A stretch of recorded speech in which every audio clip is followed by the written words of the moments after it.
Faites la pause, s'il vous plaît, Monsieur le Perfit. Monsieur le Sénateur Gorse. Présent. Monsieur le Sénateur Farnham. Madame la Sénateur Ferguson. Présente. Monsieur le Sénateur Lafondre. Présent. Madame la Sénateur Valois. Madame la Sénateur Moore. Présente. Monsieur le Sénateur Paz. Présent. Monsieur le Sénateur Mezek. Monsieur le Connétable de Saint-Solier. Monsieur le Connétable de Saint-Clément. Madame le Connétable de Saint-Laurent. Présente. Madame le Connétable de Saint-Sauveur. Monsieur le Connétable de Saint-Bélard. Monsieur le Connétable de Gruville. Monsieur le Connétable de Saint-Jean. Présent. Monsieur le Connétable de la Trinité. Monsieur le Connétable de Saint-Pierre. Monsieur le Connétable de Sainte-Marie. Monsieur le Connétable de Saint-Maur. Madame le Connétable de Saint-Martin. Madame le Deputy Martin. Monsieur le Deputy Southern. Madame le Deputy de Gruville. Présente. Monsieur le Deputy Lewis. Présent. Monsieur le Deputy Tadier. Monsieur le Deputy Higgins. Monsieur le Deputy Marcel. Présent. Madame le Deputy Pennell. Présente. Monsieur le Deputy de Saint-Martin. Monsieur le Deputy de Saint-Maur. Présent. Madame le Deputy Dublin. Monsieur le Deputy Labby. Monsieur le Deputy Wickenden. Présent. Monsieur le Deputy de Sainte-Marie. Monsieur le Deputy Truscott. Monsieur le Deputy Young. Monsieur le Deputy Ash. Monsieur le Deputy Morrell. Monsieur le Deputy Guida. Monsieur le Deputy de Saint-Pierre. Monsieur le Deputy de la Trinité. Monsieur le Deputy de Saint-Jean. Présent. Madame le Deputy Legra. Monsieur le Deputy Ray. Présent. Madame le Deputy Pershaw. Monsieur le Deputy Ward. Présent. Madame le Deputy Alves. Présente. Monsieur le Deputy Pamplin. Présent. Madame le Deputy Gardner. Monsieur le Doyen.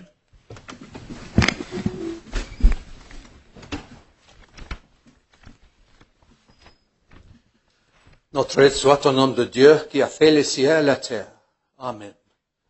Seigneur Dieu Père éternel et tout-puissant, qui a établi le gouvernement et les puissances de la terre, pour le règlement et pour la conduite du peuple, et qui nous a commandé d'avoir toujours bebu la gloire de ton saint nom.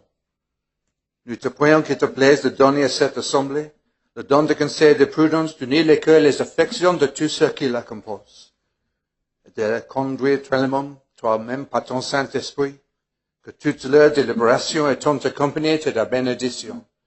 Réussisse au bien et au soulagement du peuple qu'il te plut de commettre à le soin.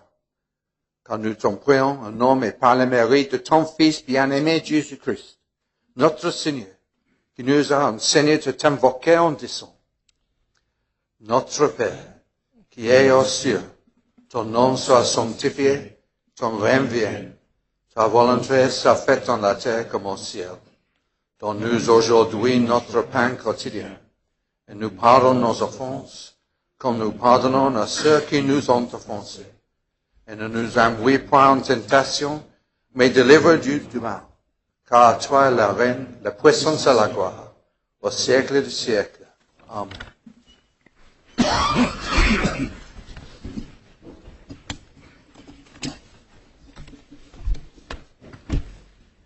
Monsieur le Sénateur Farnham.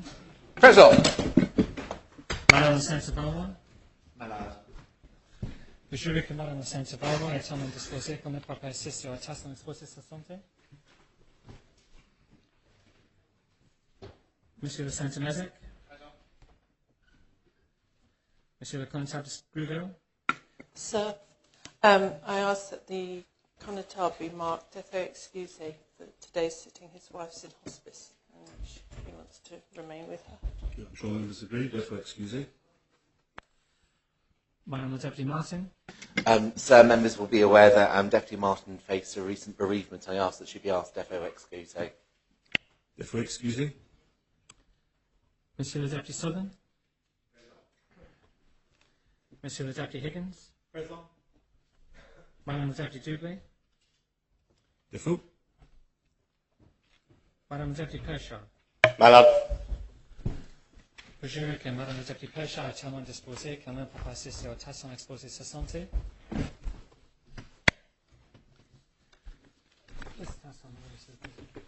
Les États sont constitués.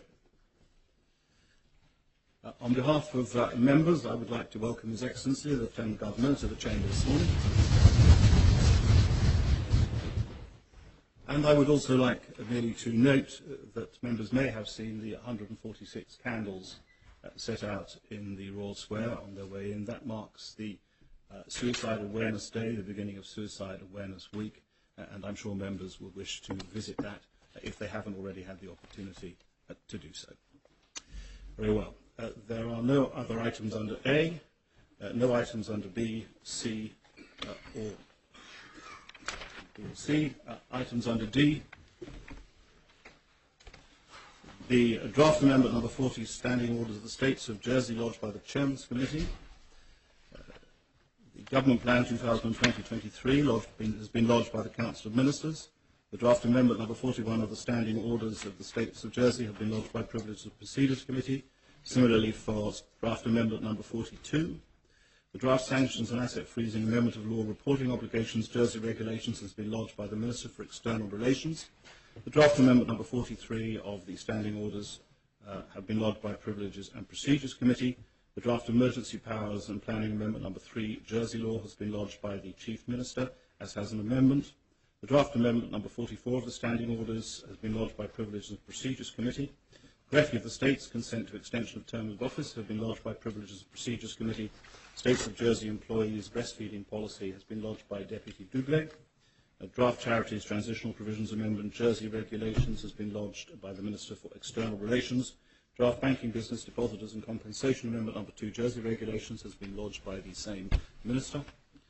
Health and Safety Appeal Tribunal appointment of chairman has been lodged by the Minister for Social Security. The draft healthcare registration number 5 Jersey regulations has been lodged by the Chief Minister. Draft public holidays and bank holidays amendment number 2 Jersey Act has been lodged by the Chief Minister. The Chief Minister has also lodged the Controller and Auditor General appointment and the draft electronic communications amendment of Law Jersey regulations. The Channel Islands Lottery allocation of proceeds from 2018 has been lodged by the Minister for Economic Development, Tourism, Sport and Culture. Government plan assessments of planned efficiency savings has been lodged by Deputy Sutton. Income support for mature students has been lodged by Deputy Sutton. The government plan publication of the efficiencies has been lodged by Deputy Morell. Draft EU legislation, aquatic animal health amendment, Jersey regulations, has been lodged by the Minister for the Environment. Parish Assembly's revised arrangements has been lodged by Senator Mezek. Draft shops regulation of opening amendment, Jersey regulations, has been lodged by the Minister for Economic Development, Tourism, Sport and Culture. States expenditure classification in accordance with international best practice has been lodged by Deputy Ward. Draft Criminal Procedure Jersey Law 2018 Appointed Day Act has been lodged by the Minister for Home Affairs, who has also lodged the Draft Criminal Procedure Transitional Provisions Jersey Regulations, the Draft Criminal Procedure Qualifying Offences Jersey Regulations, and the Draft Criminal Procedure Form of Oath Jersey Regulations, and the Draft Intellectual Property Unregistered Rights Application Transitional Provisions and Savings Amendment Jersey Regulations has been lodged by the Chief Minister. We have received notice that certain propositions currently before the Assembly have been withdrawn. They are the reform and composition and election of the states, which have been lodged by the Privileges and Procedure Committee, the Greffier of the States consent to extension of term of office, which have been lodged by the Privileges and Procedures Committee, and Channel Islands Lottery allocation of proceeds from 2018, which have been lodged by the Minister for Economic Development, Tourism, Sport and Culture. There is no items under F, G and H. We come to questions, and first written questions. The Minister for Infrastructure will table an answer to a question asked by Deputy Morell regarding States of Jersey properties that are not currently being used. The Minister for Treasury and Resources will table an answer to a question asked by Deputy St Peter regarding income tax liability for 2017 of high-value residents. The Minister for Home Affairs will table an answer to a question asked by Deputy Dugley regarding the ability of mixed-sex couples to opt for a civil partnership. The Minister for Infrastructure will table an answer to a question asked by the Deputy of St John regarding the connection of domestic dwellings to the public sewer network. The Minister for Economic Development, Tourism, Sport and Culture will table an answer to a question asked by the Deputy of St John regarding the decision to appoint a UK charity to administer the proceeds of the Channel Islands Lottery. The Minister for Treasury and Resources will table an answer to a question asked by the Deputy of St John regarding the introduction of a system to name individuals who deliberately default on their tax liability. The Chief Minister will table an answer to a question asked by Deputy Morell regarding the passes issued to States members to access Government of Jersey offices in Broad Street. The Minister for Treasury and Resources will table an answer to a question asked by Deputy Ward regarding the sale of Andium Homes properties. The Chief Minister will table an answer to a question asked by Deputy Ward regarding the appointment of Assistant Ministers. The Minister for Social Security will table an answer to a question asked by the same Deputy regarding notifications from income support claimants of changes to their earned income.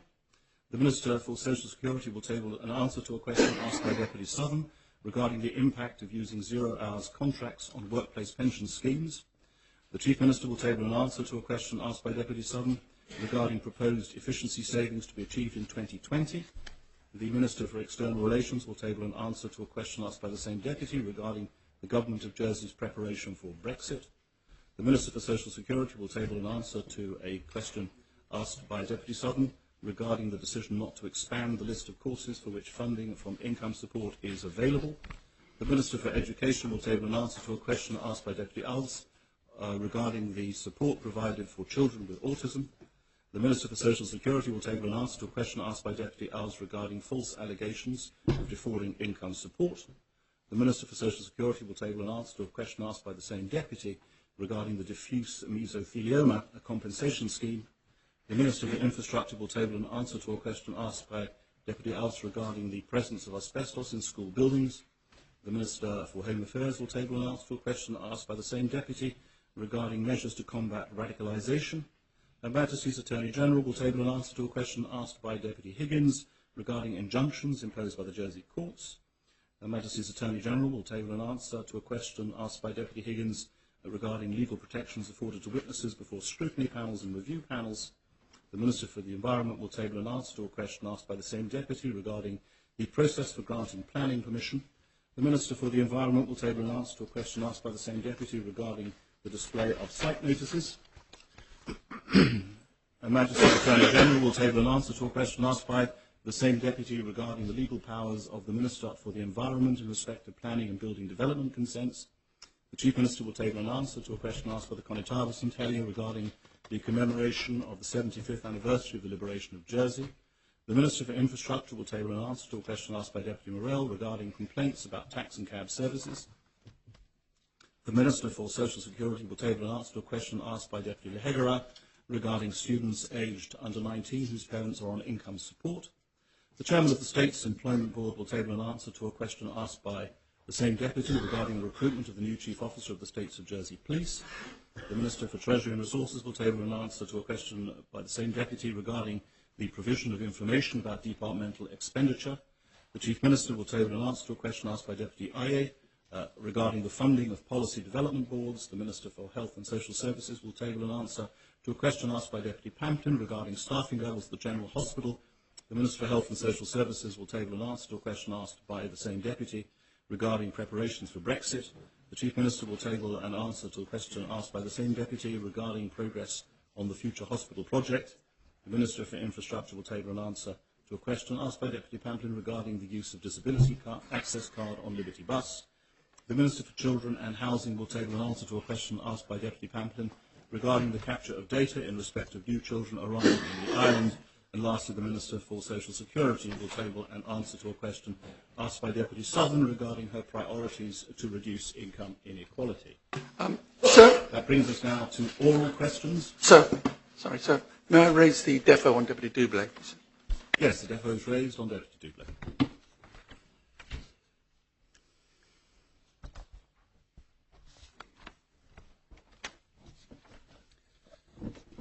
So I said that now brings us to oral questions, and the first question is asked by Deputy Morell of the Chief Minister.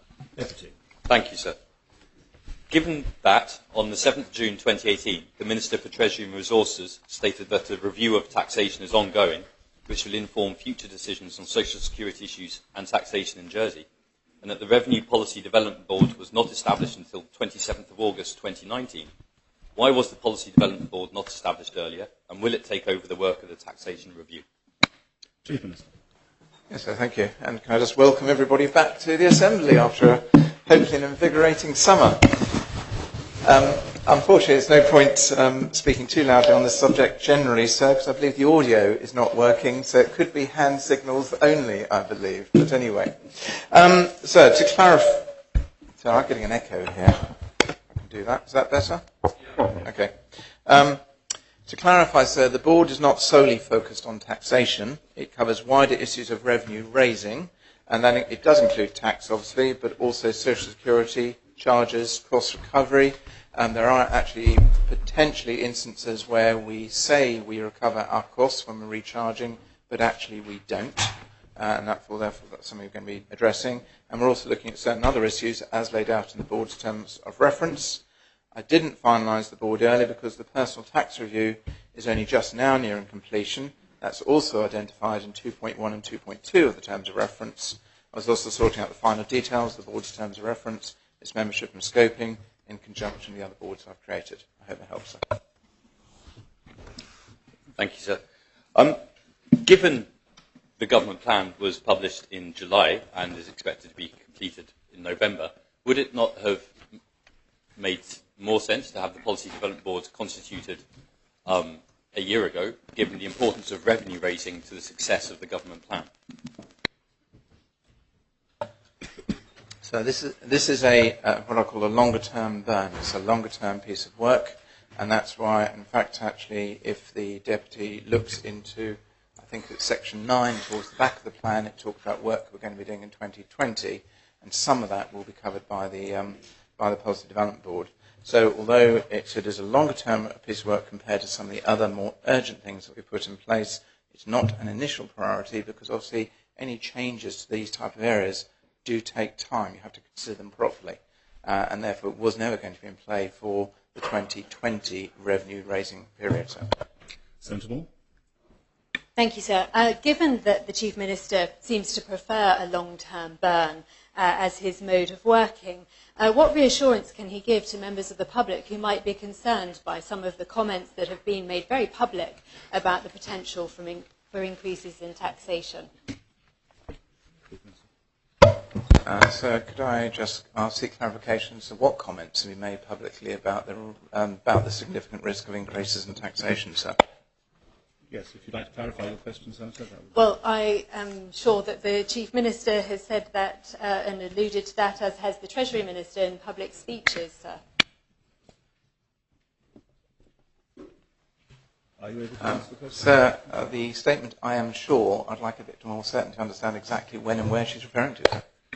Well, it's a commonly used phrase, and I can refer specifically to the Chamber of Commerce speech given by the Treasury Minister, if that helps.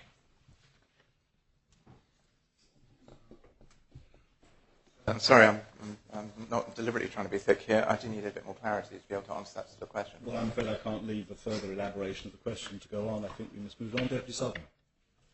Thank you, sir. When push comes to shove, this government plan, like any other budget, is about how we raise revenues and how we spend revenues. Is it not unfortunate indeed that how we raise those revenues has been ignored hitherto? Does it not sound like we're looking at a future of cuts and yet more austerity? I would point out the questions around the creation of a policy development board, not the government plan. But so the deputy is very always likes to use the words cuts and austerity. In terms to bring the topic round to revenue raising, this is looking at things in the longer term. We know we have some issues around supplementation grant, which historically was frozen for the entire period of the previous MTFP. And immediately, if it had unfrozen, would have gone up by £15 million a year. In the life of the plan, it goes up to 30 million, and it will continue to grow. We know we have to address those types of issues, but you can't do that on day one. So we've expressed a view that we look at those types of issues in the plan, and that's one of the purposes of the board that we set up. Sir, supplementary, sir. The Chief Minister looks at the long term. However, in referring to supplementation, what happened there and what has happened there is that we got a short-term saving. in terms of what was happening. And that was a temporary stopgap. We've now got the main problem, supplementation and how we fund our pensions, full and square. Do we not? Right. Well. Actually, I entirely agree with the Deputy on that one, because it was a short term. I can understand why it was done, but it was a short-term fix, no question. And what we've got to do, you've got on things like supplementation and pensions, you're looking at periods of 30, 40, 50 years away. So actually, it doesn't matter to an extent as to what one does this year or next year. One's got to make sure one gets the foundation right going forward. And that is why we've indicated in the plan we're going to do that, but also that is why that will be an impact that will be felt in 2021 onwards, probably, depending on the outcome of the work that we do next year. But it is not what we've done in the government plan in that particular area. At the moment, is business as usual. The figure unfreezes and is part of the expenditure increase in that plan. What I'm saying is that cannot continue in the longer term, but bluntly, we'll be spending somewhere in the order of £100 million a year on the supplementation grant. That has quite wide ramifications, so it needs to be addressed. Deputy Dubé, then a final supplementary. Deputy Dubé. Thank you, sir. The Chief Minister will be aware of one taxation issue which the public are waiting to be resolved, which is the married women's tax situation. Is this part of this work, and is there any update on when that situation will be resolved? So my understanding is that Council Ministers are due to receive a briefing quite shortly on the outcome of the review, which is being, I think I'll use the word being finalised. It may well have been finalised. And from there on, it will then go through the process of coming through. So I am expecting information and action on that in the next few weeks. I believe what we said is it's indicated that it will should be put in play, I believe, for 2021, and therefore, as far as I'm aware, we're on track to achieve that, sir. Final supplementary, Deputy Morrell. Thank you, sir. 15th of May 2019 is when the Treasury Minister warned the Chamber of Commerce that revenues may have to rise, just for the Chief Minister's personal knowledge for future questions along these lines. And given that this has been said before by members of his own government, does the Minister understand how difficult it is to scrutinise the government plan, not actually knowing a 4-year government plan, not actually understanding or knowing how revenues will be raised over the coming 4 years? Thank you, sir.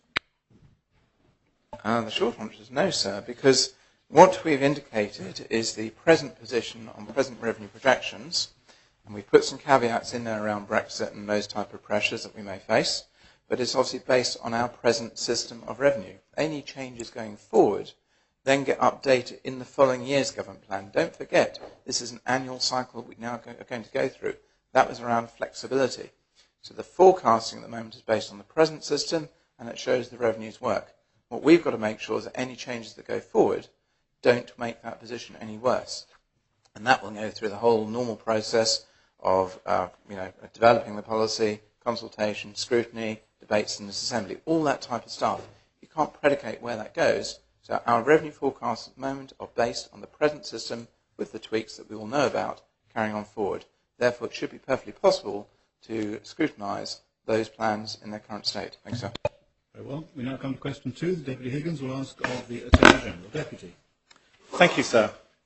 Will Her Majesty's Attorney General advise members how the interception errors reported by the Investigatory Powers Commissioner in his 2018 report came about, and how will he ensure that no further errors will occur in the future?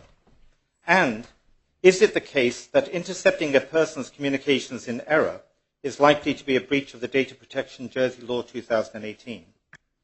Attorney. So it's right to note that in the conclusion to Lord Anderson's report, he observed that the investigatory powers under review were, as a rule, exercised during the year in question in a compliant, proportionate and conscientious manner. But he noted at paragraph 52 that 2 errors had taken place during the year referred to in the Deputy's question.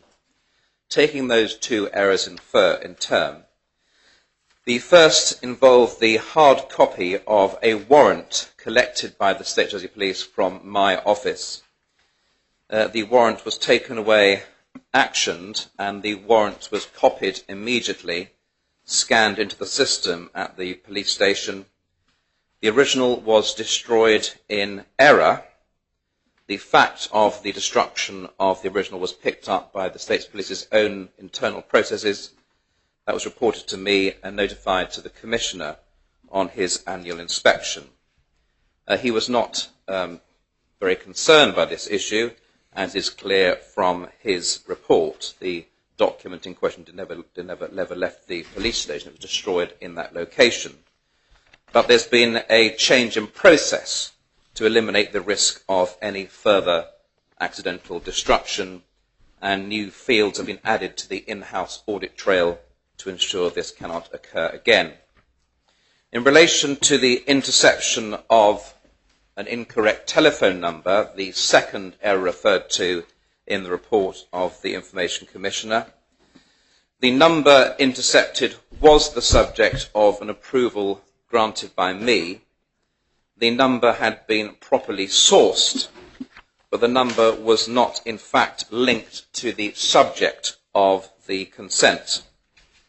This will happen from time to time because information the police receive is not always accurate. Mr. Turley, I must ask you to, if you can, bring your answer to an end. I can within the next 30 seconds, if that's sufficient, sir. Well, that will take you one minute over the normal allocated time, but please do continue. I'm grateful, sir. As indicated, processes have been improved by the, as indicated in the report itself. The key thing is what the police did in those circumstances, and it's plain from the report that as soon as the error was identified, the call was concluded. So once it was clear that the wrong phone number had been connected, the interception immediately terminated. There's no question of a breach of data protection law because this was a lawful intercept. It might be different, of course, if a number had been intercepted which was not the subject of a warrant. Deputy Higgins, supplementary? Yes, sir. I'd like clarification from the Attorney General. He says that the call was terminated and it was a lawful intercept. Surely, if the mistake has been made, and maybe, perhaps the Attorney General can tell us whether they actually listened to any part of the conversation and whether the people concerned that they were listening to were any way connected to the investigation that was going on. Sir, I can't give any more information than I have. One call was intercepted, and when it was realised there was an error, the intercept was terminated. The reason this was a lawful intercept was because it was the subject of a consent given by me. It would be different, of course, if a number was intercepted which was not the subject of a lawful consent. The police were plainly acting in good faith, but sometimes the information they receive is inaccurate. Hence the fact that a number not connected to the subject was the subject of this lawful intercept. Very well. That brings us to question 3. That Deputy Ward will ask the Minister for the Environment. Thank you, sir. May I ask the Minister, further to the answer to written question 282/219, in which it was stated that real-time air quality sensors would be in place at every school before the start of term in September, will the Minister confirm that these sensors are in place, and will he give an update on the wider air quality project involving environmental health, Digital Jersey and Air Sensor to install 300 sensors across the island? Minister. Thank the Deputy for his question. The first batch of 12 air sensor real-time air quality sensors arrived in the island at the end of August, and the environmental health team have been working with all head teachers and school site managers to identify locations for those sensors, and the units are being fitted at the moment. The installation plan prioritises all schools, and St Helier Town Centre schools are in the first tranche. This will ensure there's focus on air quality where children are particularly exposed. The first 6 units are now successfully communicating live real-time data to Digital Jersey and Air Sensor, while the remaining 6 schools are undertaking small works to fit units in suitable locations, and we are advised that the next batch of units will arrive next week. Now, I looked on the website and I couldn't see this myself, and the answer is, after installation, each sensor has to undergo a period of calibration and data quality checks before those reliable measurements can be gathered, and analysis and publication. And that will be, that work will be ongoing as soon as we can. Supplementary, David? Well, yes, sort of supplementary, but the second half of the question was about the wider air quality project involving 300 sensors as well as the school. We can see that the project with schools has slipped slightly, and I can understand, and I'm glad to see that 6 of them are in place. But can we get some sort of update on the wider setup of sensors across the island, which will be so important if we're actually going to monitor air quality in a meaningful way for our islanders? Yes, a good question. I mean, the remaining 6 schools, I hope, will be on soon, so we end up with 12 schools. Now, I think the question is there's no question this is a project which is pretty groundbreaking. It's going to have to build upon the early work, the pilot work, and of course the contract is with this private firm here, Sensor, who are one of the leading players in the field, and Digital Jersey. And I haven't looked at the contract myself, but my expectation is, and I will undertake to the Deputy to keep the flow of reports going, how the project goes, because it is the intention of trying to extend this system out as much as possible. Just for the Deputy's interest, I understand that communication takes place through cloud technology, and so that's quite obviously a sophisticated thing to bring it all together. But at the moment, that is the intention. If there are any snags or things that prevent that happening, I'll make sure the Assembly and the are told. Thank you, sir. While some progress is to be noted, does the Minister believe that the Council of Ministers is doing enough to tackle air quality, particularly around schools, when we consider the steps that are being taken in the United Kingdom around schools by local authorities? We're not tackling, as far as I know, idling vehicles, diesel vehicles being allowed to penetrate close to schools, and poorly tuned vehicles across the island, especially HGVs. Is the Minister going to be talking to his fellow ministers about really upping our game as an island on air quality? Well, the honest answer, sir, is no, I'm not. I don't think we're doing enough at all. And I think we're very, very fortunate that we've got a very enlightened environmental health team who have advanced on this question and taken us forward. But I think there is massive issues still to deal with the issues that the CONITAR raised about vehicle pollution. And of course, as the members all know, that at the moment the responsibilities are divided. My role as Environment Minister does not extend to regulating on that matter. We don't actually have a Jersey Clean Air law. But certainly I will undertake to carry on pressing and try and do everything I can to make this government plan, which looks lovely and lots of commitments, actually deliver and things happen. I have Deputy Dublé, Deputy Morel, Deputy Talley, and then a final supplementary. So, Deputy Dublé. Thank you, sir. And can the Minister clarify, it was my understanding from the original commitment that it was to be every school was going to be having one of these monitors. And secondly, I might have misheard here, but I heard him saying that St Helier schools were being prioritised. Are St Saviour schools also being prioritised? Because I believe we have extremely heavy traffic as well. So I think a good question. I think the best thing I do is give the list. The 6 that are in are Platte-Douay, St Mary's, Beaulieu, Janvrin, Mont Nicole and St Clements. The ones that are still to find a site are Holier, Les Kenneveys, St Michael's, Bruce-Brillon, St Saviour's and Grouville's. Obviously they are looking at that list. They seem to be all urban schools to me. And obviously the additional schools will be in the next batch. Deputy Morel. Thank you, sir. My question has been answered. Deputy Talley. Does the Minister think that he has enough tools in his toolbox to be able to deal with the issues relating to pollution and more generally to traffic control in the island? And if not, what powers would he like to be brought into his own portfolio and from where? Well, absolutely not. I feel that as Environment Minister, the community as a whole are pressing for urgent action in a number of fronts on pollution, not only on air quality, but the pollution of our water supplies. And of course, the solutions to those don't lie with the Environment Minister.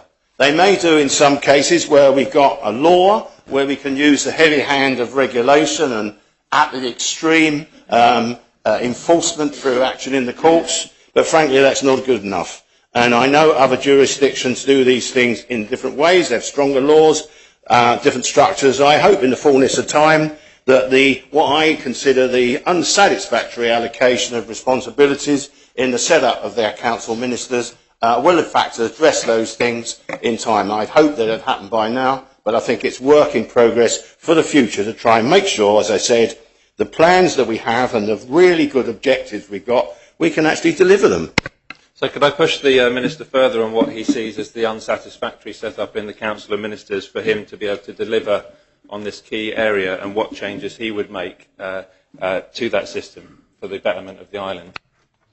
Well, sir, we've got a problem now that we've got a mismatch between our one government structure, Government of Jersey, and our new executive machinery, and the ministerial responsibilities, which makes it very, very difficult to ensure that we can progress those actions.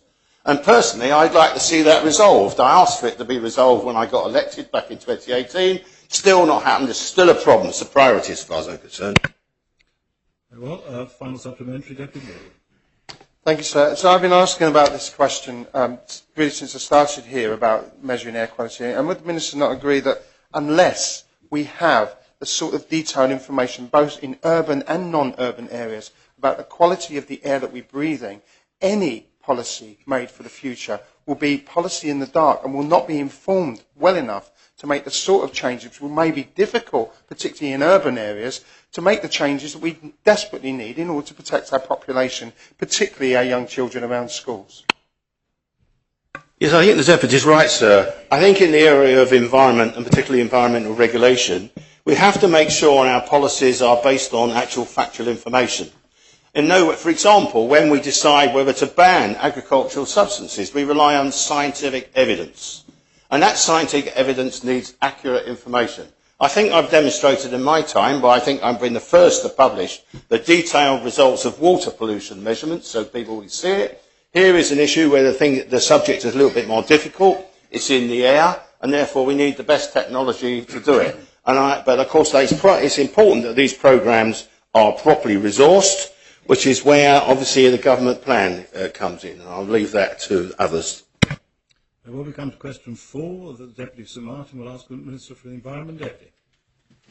Thank you, sir. What recent progress, if any, has been made in relation to the restoration plans for the sandpit at Simnel Sand, especially given the site's location within the heart of the island's national park? So I'm grateful to the Deputy, the former Environment Minister, for giving me an opportunity to highlight this issue. And of course members will know that the Simwan Sand Quarry is the island's only local source of sand, and it has been necessary in the short term for the quarry to continue to provide much needed sand for the building industry. And as a result, an extension of time, not an extension of the area, of the site, but an extension of time was granted in 2018 to allow the remaining sand under the existing permissions that could be extracted. And that decision followed an earlier meeting in 2017 between the quarry operative and the Deputy as the former Minister, when of course it was agreed that a managed retreat from that site would be required. But I say here as a vital, I'm determined to see the quarry return to nature at the earliest opportunity. The owner is legally required to do that and meet the cost as per their planning permission. And we are promised that the restoration plan for that site will be with the planning team by the end of the year. But of course our mineral strategy, the replacement of that site, has to be under review, and it's in the island plan, and because the quarry is get to the end of its working life. I can be clear that as far as I'm concerned as Environment Minister, I would not support any further extension, and the island will need to prepare for sand importation in the future. Supplementary. Will the Minister make it a priority then, sir, to look for an alternative import of sand in the as nearest future as possible, and certainly before the island plan is agreed? Well, sir, I'm not sure where the responsibility for this lies. I mean, we have an island plan policy and a mineral strategy which actually sets out that task. I asked the question, well, for the officers, who's doing this? Ports of Jersey, we asked. When I asked Ports of Jersey, what's happening? Not much. So I think, look, there's a message out there. Whoever it is, whatever minister, whatever quango, this is a task to be done. Otherwise, we'll end up with no sand. I will do my best when somebody has that responsibility, and that kind of illustrates the Deputy's earlier question, this question of responsibilities. The regulatory side is that that quarry will run out in 2023. The island plan will need new policies, and part of that will be a new way of importing sand. And we're open. So, it'd be wrong for me to stand here and say I'm going to invite commercial bids or what. I leave it to those ministers around the table to take that forward. But if members feel that's my role, I'll give that consideration. Deputy Morel. Thank you, sir. If the Minister is having such difficulty finding the appropriate responsible person, should he not take that to the Council of Ministers and ask them to decide and give a ruling on where responsibility lies? Yes, good idea. That was my intention. But, of course, the Deputy's question preempted that, and I think I've been trying to be honest of what the situation is and use it as an opportunity to highlight the importance of this issue. Well, final supplementary, Deputy Martin. Thank you, sir. Sir, will the Minister guarantee that in the future the utmost protection will be afforded to this national park site from any possible degradation, contamination, pollution during its remediation, especially given its vital importance to both the environment and the ecology? Well, sir, I don't think I can give a guarantee, but I think without causing alarm, members will know that there are significant environmental risks in such a project of restoration.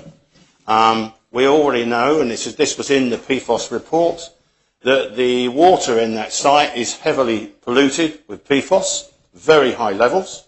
Fish in there have been PM'd, and we found those levels.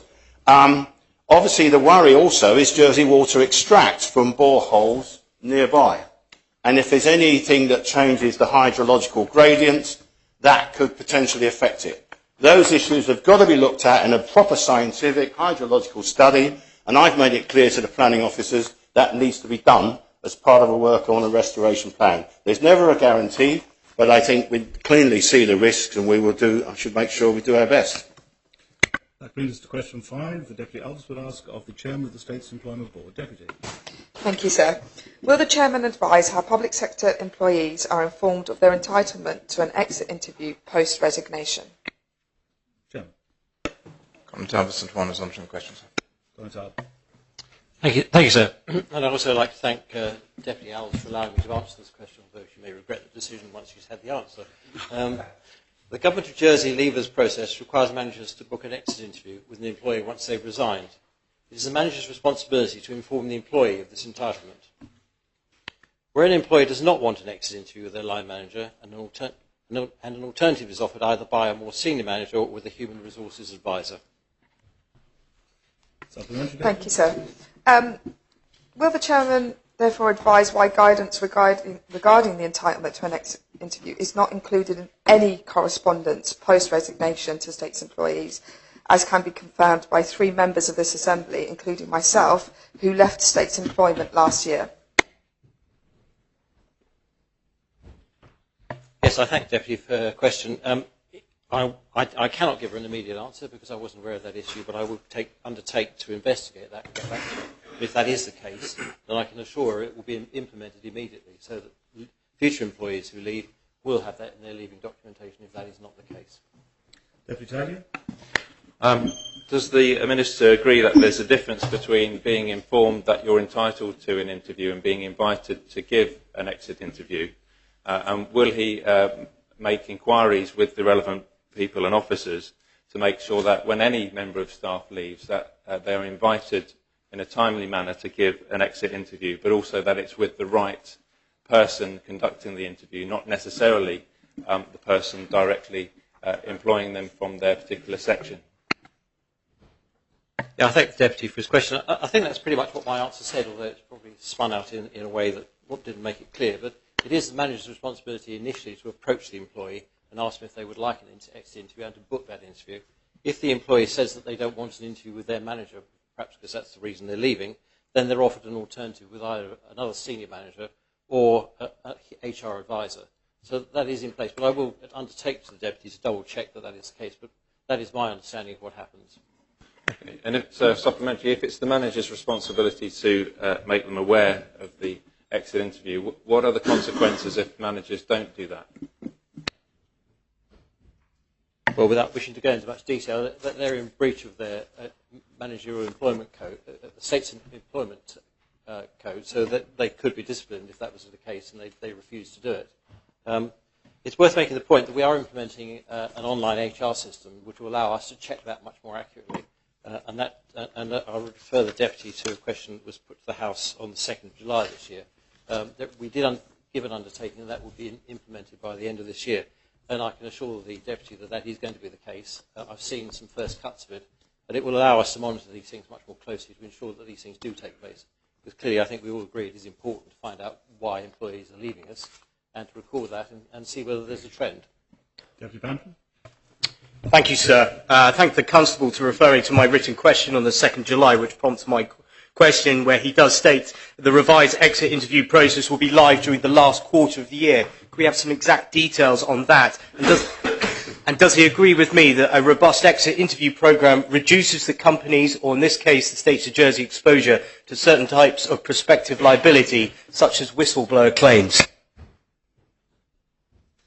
Yes, answering the Deputy's second part of the Deputy's question first, yes, I totally agree with him, and this is obviously why we're doing it.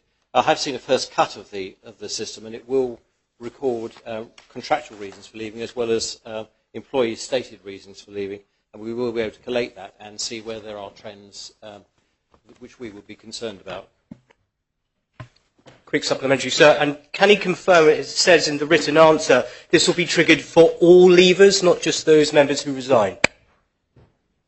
Yes, I can confirm that. Deputy Ward.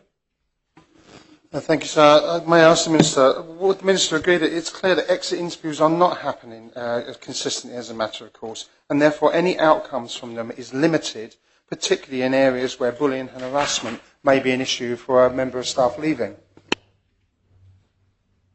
Well, I'm not entirely sure that's the case. Until we have our system, we cannot be sure that that's happening. I see the Deputy's nodding, but it is a concern that that might not be the case. But I can assure you, with an electronic system where managers have to complete it online, that where it isn't being completed, we'll soon be able to highlight that. Supplementary, sir. So the question was, I would ask the Minister, therefore, the Assistant Minister, to look very, very closely at this, because actually I can confirm that they are not happening as a matter of course, and therefore there is no data on why some people are leaving the public sector, which is not good for the future of the public sector. Yeah, I understand the Deputy's concern, but I can only reiterate what I've said. You know, we are alive to this issue, and we are introducing an automatic system which will ensure that where there are gaps, they're eliminated. Deputy Alves, final supplementary. Thanks, sir. Given that the chairman has stated that it's the manager's responsibility and that they could be in breach of code of conduct if they're not carrying this out, is the chairman aware of any complaints of any breaches? I'm not as I stand here now, I'm not, but I will undertake to investigate, see whether there are any complaints, and I'll get back to the Deputy and let her know some statistics on that. Very well. We now come to question 6. The Deputy Ash will ask of the Minister for Home Affairs. Deputy. Thank you, sir. Has any increase been recorded in the number of cyclists caught cycling on the pavement, travelling in the wrong direction on a one-way street, or crossing red lights? And if so, what plans, if any, does the Minister have to deal with this situation? Minister. Yes, thank you, sir. I'm very pleased to tell the Deputy there's been no recorded increase in the number of cyclists behaving in the manner that he has described, sir. Supplementary, Deputy? Thank you, sir. I can only say that I have received several complaints on this topic, and having asked around, it does appear to be a problem. Indeed, the other day I was walking along Half-Day Park, and a cyclist behind me rang his bell for me to get out of the way. I realised perhaps I could have wide load, please pass on my back, but I didn't do it. I think many of the people who are committing these offences, because that is what they are are perhaps new to the island, and would he consider at least an education scheme that this behaviour is unacceptable? So I hope the deputy was able to move quickly enough when that bicycle came up behind him. But it's fair to say, it is annoying when things like that happen. But the police do take this seriously, and they proactively patrol areas where this sort of behaviour may be an issue, whether reported by the parish authorities or whatever. But they do also take the attitude that prevention and education is an approach which they should take rather than prosecution, and that's the sort of work they will continue. But if any individual is persistent in behaving in that manner, then they will find themselves liable to prosecution. Well, I should say this has clearly generated some interest, because I have missed Conor Hardison-Henley, Deputy Taddy, Deputy Arles, Deputy Higgins, Deputy Wickenden, Deputy Peter, and then the final supplementary, so I really can't take any more. So I did put my light on. Well, I will, if you tell me you put your light on, Deputy Ward, then I will add you to the list. But of course what goes in one end may well fall off the line in the other, of course. Very well. Conor Hardison-Henley. Thank you, sir. Has any increase been recorded in the number of motorists caught parking on the pavement, travelling in the wrong direction on a one-way street, or running red lights? And if so, what plans, if any, does the Minister have to deal with the situation? I'm sorry, sir, I can't answer that question. I will need notice of that question to get the information that's been requested, sir. Yes. Deputy Tanya. So the constable got in there because I had virtually the same question to be asked. But perhaps on a more serious note, when we have declared a climate change and when we know there are so many cars on the roads and we're trying to encourage people to cycle rather than take their car, we have a question here demonising cyclists, and we have the answer saying that there isn't a problem. Does the Minister agree that actually in many advanced countries in Europe and elsewhere in the world, that actually shared spaces and shared pavements where people can cycle, walk, roller skate to work is quite the norm, and they can go both directions on a one-way street? And in fact, it's the car issue that we need to be tackling insofar as it's within his remit. We actually need to make car drivers more courteous so that they aren't cutting up bicycles, etc. And that the shared space in a small island like this is the one focus that the Council of Ministers should be working on. Sir, can I say, I'm sure he can speak for himself, but I did not consider that the Deputy Ash was demonising cyclists. I think he was raising a concern which many people, or a number of people, have, and it's quite right, quite fair that he be able to bring it up. But I also think that all road users, motorists, cyclists, motorcyclists and pedestrians should be courteous to each other. And that way we will all be able to use our roads and pavements and everything safer. There's already areas in Jersey where there are shared spaces where pavements, footpaths can be used by cyclists. I can immediately think of Beaumont Hill. I believe that's a shared area. And certainly in the town area, cyclists are permitted, I understand, in some roads to go the wrong way, as it were, up one-way streets. That's nearly caught me out, because I think I found a bicycle without a bell that was heading for me. So I agree with Deputy Teddy in the sense that everybody needs to be courteous to each other, and the areas that we use should be used safely and fairly, but by all, sir. Just say before I call upon the next question in connection with this, I'm going to have a fairly narrow ambit, and questions should be entirely relevant to the original question and connected with it. And I'm going to have to, I think, enforce that fairly severely, given that we have a large number of questions to get through within question period. Deputy Alves. Thank you. Deputy Tadia touched on this, but would the Minister agree that the real issue is that the overwhelming evidence from around the world is that if a safe cycling infrastructure is provided, then more people will cycle? Sometimes the reason people cycle on pavements is because they feel safer than cycling on busy roads. Yes, I mean, that to me is a self-evident truth. I mean, if you make it easier for people to cycle, Certainly in my parish, there have been some changes recently to encourage safer routes to school and to encourage young people to cycle to school. And the more of that can be done, the more it's going to happen. But I think we also need to be realistic. Sometimes we have bad weather, and that will discourage people from being on cycles. But I think that the more we can do within reason to make it easier for people to cycle, the more they will cycle. Yes. Deputy Higgins. Thank you, sir. As someone who has been knocked down by a bicycle and had to go to A&E, it is an issue that does concern me. And I must say there has been, in recent years, a marked deterioration in the attitudes of some cyclists who are riding on the pavements, and they do come up behind you. You get no warning. And if you're walking a dog or something or other, there's a potential for a disaster. Thank you. The member asked a question. Yes, sir.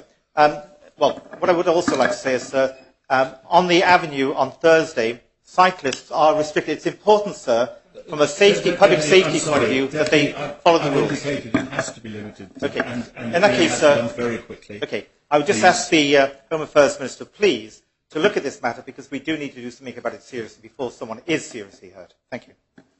Yeah, so absolutely, and the police continue to be proactive in this area. I mean, let's have a look. Last year, I mean, there were 27 prosecutions for cycling offences and over 100 words of advice given to cyclists. So the police are proactive in this area and will continue so to be. And I assume the Honorary Police also take an interest in this issue, sir.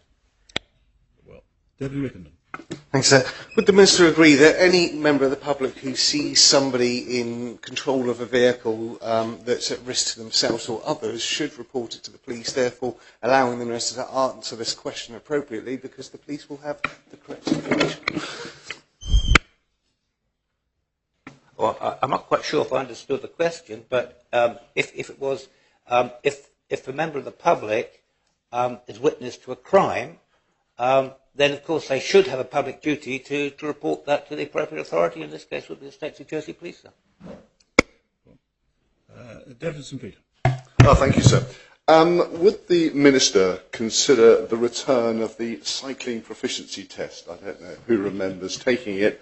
The benefits of which are a reminder of the highway code apropos cycle usage, but more importantly, and it has been covered by many other questions, the etiquette of road usage. So that's an interesting concept, and I certainly can't remember it. But really, that would be a matter, I think, for the Minister for Infrastructure, who's responsible for the regulation and licensing of all types of road transport. Deputy Ward. Thank you, sir. Would the Minister agree that the situation suggested in the original question is absolutely minuscule compared to the cost to society of motor traffic, injuries, respiratory illness, long-term health issues such as obesity and accidents that are caused? And this is actually a negative approach to cycling, which should be encouraged on this island and not poo-pooed. So, while this is at the lower end of criminal activity, it is nevertheless not insignificant to people like Deputy Higgins, who had to attend an accident and emergency because of an errant cyclist, or whether it was a cyclist or Deputy Higgins' dog, I'm not sure, but whatever the case, the cyclist was involved. And we all know that no matter what type of road user you are, there seems to be always a minority who will go out of their way to aggravate and cause difficulties for other road users. And that is wrong, whether a cyclist, a pedestrian, a motorist, or whatever.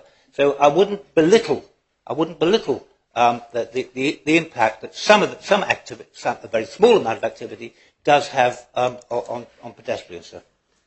Final supplementary, Deputy Ash. Very well, we can come to question 7. The Deputy IA will ask, well, it's listed for the Minister for Home Affairs, but I have a note that it's to be answered by the Minister for Infrastructure. Is that correct? That's correct. Very well. Thank you, sir.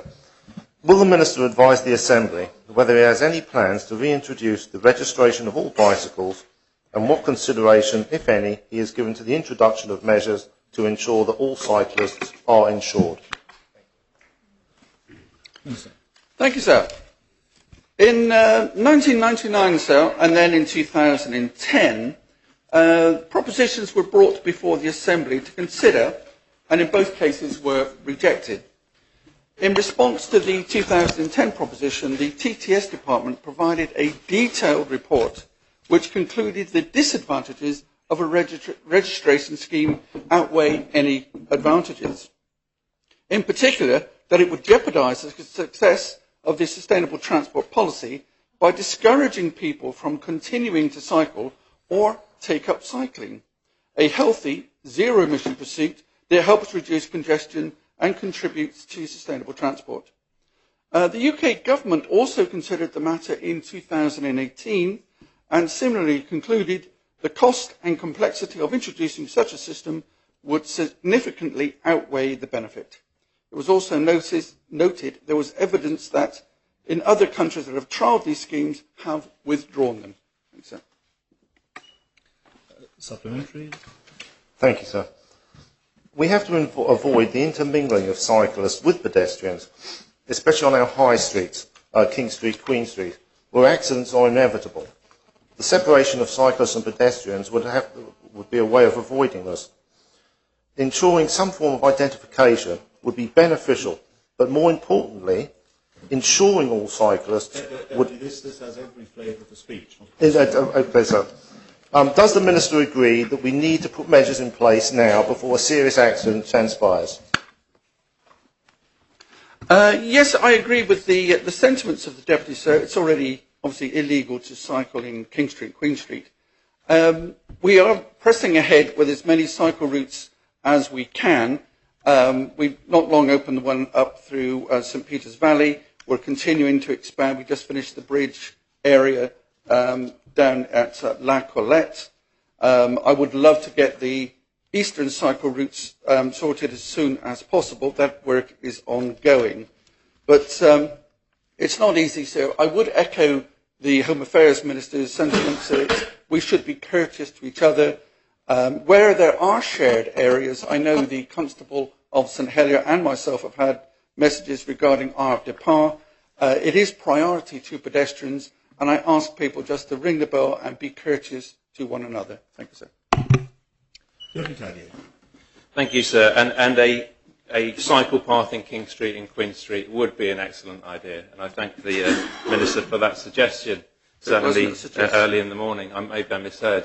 But does he think that maybe we should go one step further than Deputy Ayer wants us to go and actually just require pedestrians to have registration and personal insurance? Because there could easily be a situation where a pedestrian is not looking where they're going, or they're running very fast and they knock over an elderly lady. So it relates to... You've made your point, but I'm afraid that's not a relevant part of the answer. So if I can make it in order, I think I can make it in order in the sense that... I think we don't get various bites at making it in order. It's either in order at the beginning or it's not. So if you have a succinct five-word question, please do. So I think the question is in order. I just haven't got round to the conclusion of it, which proves that fact. So in order to give cyclists registration and insurance, if everybody was automatically insured in our society, and then that was automatically seen by the cyclist as well, would that not be the better solution in our new totalitarian state that Deputy Ayer wants? Does that require an answer, sir?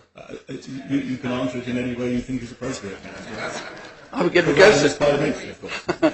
So I would encourage every cyclist to check their insurance. Many cyclists are covered on their home insurance. Some may not be, but I would encourage all cyclists to have third-party insurance and indeed liability insurance for pedestrians as well, should they cause an accident. Very well. Deputy Ward. Thank you, sir. I just wanted some clarification in the answer. Is the Minister saying that he does not believe that registration should happen on this island? If he is not saying that, is this not effectively a bicycle tax when we don't even have a car tax? Thank you. No, sir, I'm not advocating bicycle registration in any way, shape or form. I think it would be unworkable, and also it would discourage many young children from cycling, which is something we are trying to encourage, sir. I believe it was taken up in Canada. I believe Toronto had a scheme at one point, but it was withdrawn, and I believe for that very same reason. Thank you, sir. Supplementary Deputy. Thanks, sir. I understand that some of the constables have encountered problems with discarded bicycles in the parishes. Would not identification of these bicycles allow the constables to return them to their owners and enforcement by collecting a fee to offset the cost of return? Thank you. The Deputy makes a very interesting point, sir. In fact, most cycles are stamped by the States of Jersey Police, and that is something that I would encourage. It is actually a small stamp on the cycle frame, so when a bike is found lost, abandoned or stolen, they can be returned to their rightful owner, sir. We come now to question 8. The Deputy Gardener will ask of the Chairman of the State's Employment Board. Deputy. What assessment, if any, has the State's Employment Board undertaken of the effectiveness of its policies regarding headcount on the number of 0 hours and fixed time contracts used in the public sector? Thank you, sir, and I thank the Deputy for her question. The Board are currently using fixed-term contracts and 0 hours contracts as part of our headcount management, whilst we're going through a period of significant structural change. This is primarily to avoid reducing employment opportunities for existing displaced employees. The Board accepts that this is not an ideal long-term position. We should meet our statutory obligations, but also, given our status as the largest employer on the island, we should be a good employee and a role model for others. Indeed, official statistics show that there are slightly less 0 hours contracts used in the public sector relative to the private sector. A more detailed review of the effectiveness of our 0 hours and fixed term contract policy is on SEB's forward plan for November 2019. Supplementary Deputy. Thank you for your answer. As we have robust policy headcounts in public sector, I would like to concentrate at education specifically. For example, schools in the UK do not have concerned themselves with headcounts as long as they have money. Jersey schools are restricted even if they have budget. Why they cannot recruit additional staff to meet children's needs if they have budget? Yeah, I thank the Deputy for her question. I think the answer is quite complex, actually. The schools, in some instances, seem to have the budget, but they don't have the headcount. And I think this is part of the issue, and part of the issue that we intend to address in November this year. They are employing people on 0 hours contracts to fill gaps, and that they may or may not be in breach of the code for the use of 0 hours contract. But it is an issue, I think, within education, and it's an issue that we in the SEB intend to take up with education to see if we can find a solution that is both legal and workable for them. So, David Simon.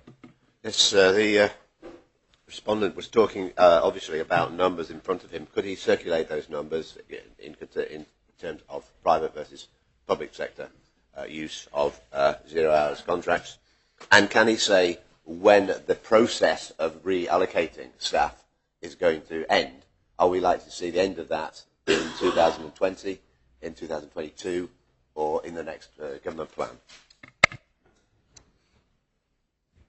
I thank the Deputy for his question, and the answer to the first part is yes, I will circulate those figures. In terms of the outcomes and finalisation of the TOMs, we're broadly on track, and we believe that we should have concluded most of the reorganisation by the end of December, early January 2020.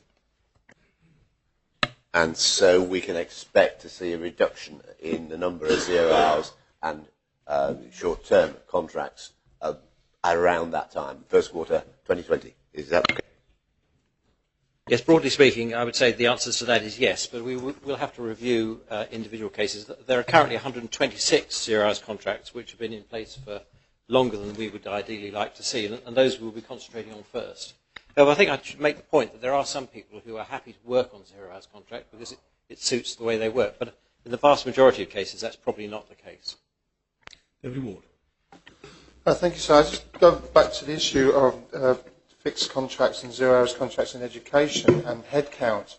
Does the Assistant Minister, or can the Assistant Minister look into the issue that this is becoming an obstacle to people job sharing, and in particular women who are returning to work after maternity leave being able to go part-time or job share with someone else. And many are having to move jobs because of that, which could be deemed, and I would deem it, as discriminatory.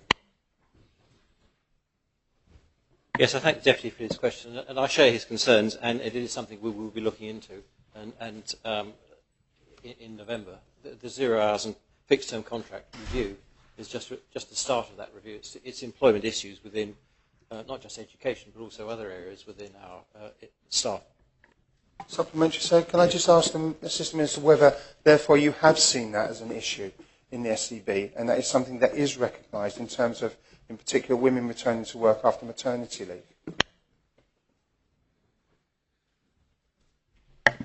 I hesitate to supply a direct answer to that question, but I can see how it could be a problem. I'm generally concerned about the use of fixed-term contracts and 0 hours contracts and the issues that they cover up. So this is why we're reviewing this, to make sure, find out whether there are big issues, and we will be looking at those issues and trying to find a resolution. Well, Deputy Jubilee. Thank you, sir. I just wanted to clarify. I think the Minister said he was going to look into this issue about specifically the headcount. Can I just clarify, is that a firm commitment that the Minister will find a solution to remove the headcount issue from schools? No, it's a firm commitment to look into it and discuss it with education, because we're not exactly masters of our own destiny, and I see the Assistant Minister for Education looking at me. It is an area that we will have to discuss with education. It's a question of budget and headcount that they have, but we will be working with them to try and find a solution that works in terms of our overall headcount policy, but also works for education. Deputy Albus, then final supplementary, Deputy Gardner. Deputy Albus. Thank you, sir. In the numbers that the Chairman has mentioned, does this take into account workers who are employed through recruitment agencies as well? No, it doesn't. That's a separate issue altogether. But these are contracts that we, the States of Jersey, have issued as a 0 hours or a fixed-term contract. We will be looking at agency use as well, as part of the review. Can the Chairman include the numbers when he releases them to States members of the number of people who are recruited through recruitment agencies? Yes. Final supplementary. Thank you. Thank you, Vice Chairman, and it's good to a Chairman that it's good that we'll have a review in November. I would like to ask if Vice Chairman review with SCB possibility of headcounts flexibility for schools in earlier. We at the beginning of the new year at schools, and schools are struggling to give extra support because of the headcounts policy, and it's happening now. And in November, December, it's a bit another 3 months on the row, and we would like to see it happening earlier than later, if possible, at education, at schools. I thank the Deputy for her question. I have become aware over the last couple of days that headcount is an issue within education, and she has brought to my attention a particular issue which I will be addressing with the Assistant Minister for Education, given that the Minister is ill. And we will be looking at ways to try and resolve the issue. I can't give her an answer, confirmation that we will be able to find a solution. All I can say is that we do our best to find a solution, particularly for the issue that she's raised through the Deputy. Well, we come now to question 9, that Deputy Southern will ask of the Chief Minister. Deputy. Thank you, sir. When will the Chief Minister give members a detailed breakdown of the measures proposed in the government plan for delivery of the first £20 million efficiency savings in 2020? Will the breakdown indicate the impact of the efficiencies on staffing numbers, and if not, why not? Yes, sir. So page 111 of the government plan sets out an efficiency plan, and that it's being developed to support the debate, and that it will be published in October, i.e. next month. This plan will describe in detail how £40 million of the efficiencies will be delivered in 2020, and will set out both the activities and the departmental impact. The plan will also describe the approach to delivery of efficiencies over the remainder of the government plan, and this whole detail will be presented to the Council of Ministers for final approval on the 16th of October. Where delivery of efficiencies may result in a reduction in FTE, this will be noted and will follow prevailing government processes. Now, for the avoidance of doubt, Information will be provided to scrutiny shortly after next Wednesday, i.e. as soon as possible after Council Ministers have considered that data. That will give scrutiny just over approximately 9 weeks to review that information, which in context is actually more time than we as members as a whole would in the past have had to review, for example, the budget. I hope that clarifies matters. Supplementary, sir. At the answer, the response to question 12, written question 12, the words of the response are: the precise format of the plan is being finalised and is likely to set out categories of efficiency, including spend reduction, cost recovery, increase in income. To what extent does this mean that charges will be imposed or increased and that outsourcing will be used to reduce costs, in an attempt to reduce costs? So I don't have the full details to hand. I'll have them in the file next to me, actually. Approximately, our focus at the moment on the figures I've been given to date is that spend reduction is about 70% of the overall figures. Increase in income we've touched on is about better collection of money, and therefore the cost recovery, sir, I'll have to give that information to the Deputy shortly. It is a relatively small proportion of the overall figure, sir. Senator Moore. Thank you, sir. Does the Chief Minister acknowledge that in sharing with scrutiny, albeit he argues 9 weeks prior to the debate, sharing with us information that is on a confidential basis only prohibits scrutiny from openly having that discussion and asking our questions as is proper that we should? Sir, we're trying to do our best to work with scrutiny as well as we can, but no, sir, I think by giving the information well in advance, it does give the opportunity for carefully crafted questions which can cut to the chase, as it were, and hold our feet to the fire, sir. Just whilst I'm on my feet, sir, for Deputy Southern's benefit, on page 112, sir, of the government plan is a rough breakdown of the proportions that he's seeking, sir. Supplementary? Thank you, sir. The Chief Minister claims that we can hold his feet to the fire, but that is very difficult when information is confidential and therefore we cannot be explicit what the question is. Sir, does this not suggest that the Chief Minister should have been more organised and provided us with a government plan that was properly detailed in the first place? No, sir. So we had part of this discussion, and I know there have been briefings and conversations with scrutiny in the lead up and during this whole process. What we've got to remember, and I will also accept, by the way, that this is the first time and therefore there will always be improvements we can do going forward. We know that. But actually the point about it being the first time, sir, is that this is a good thing. This is the first time we've brought expenditure and income together in my entire political life in this Assembly. It hopefully therefore gives us the overall picture which we have not had before. In addition, and bearing in mind in terms of the makeup of the Council Ministers and the number of people who have previously been on scrutiny, we support scrutiny. We have deliberately given as much lead time as we can, and that is around 18 weeks. To put that in context, the MTFP was approximately 15 weeks. The budget was about 8.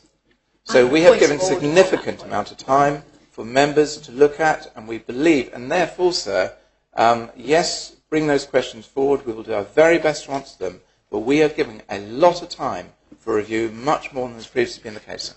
You have a point of order. Sir, point of order. The Chief Minister suggests that there's been a period of 8 weeks, but scrutiny has, throughout the summer period, been scrutinising, looking at the government plan, asking questions, and there has been no response to those questions, and neither have any of our meeting requests been answered. Sorry, that isn't a point of order. A point of order is something that requires a determination as to how the rules of the Assembly should be applied by the presiding officer. So I'm afraid, no, that's not a point of order. Very well. I have next to ask a question is Deputy Ward.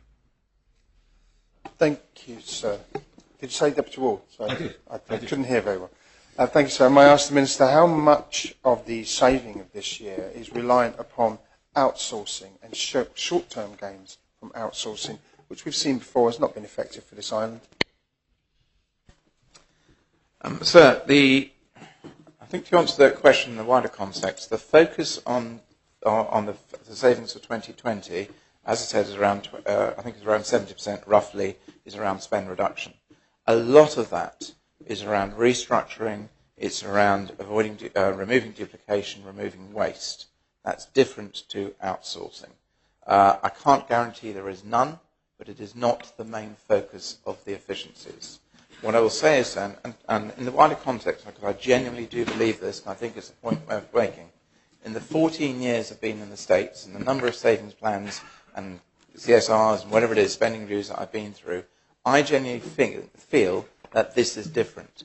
That this is fundamentally root and branch, going down, doing what was actually promised in the past, but what was actually short-term cuts. What we're trying to do here is actually do genuine efficiencies. Obviously, and that's why it's taking longer. We want to make sure it's properly validated before it goes out.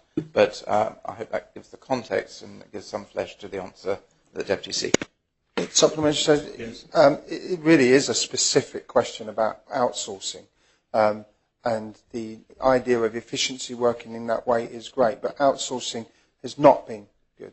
In Millennium Park, there are 3 toilets, each serviced by 3 different companies. One of them outsourced. It's not efficient.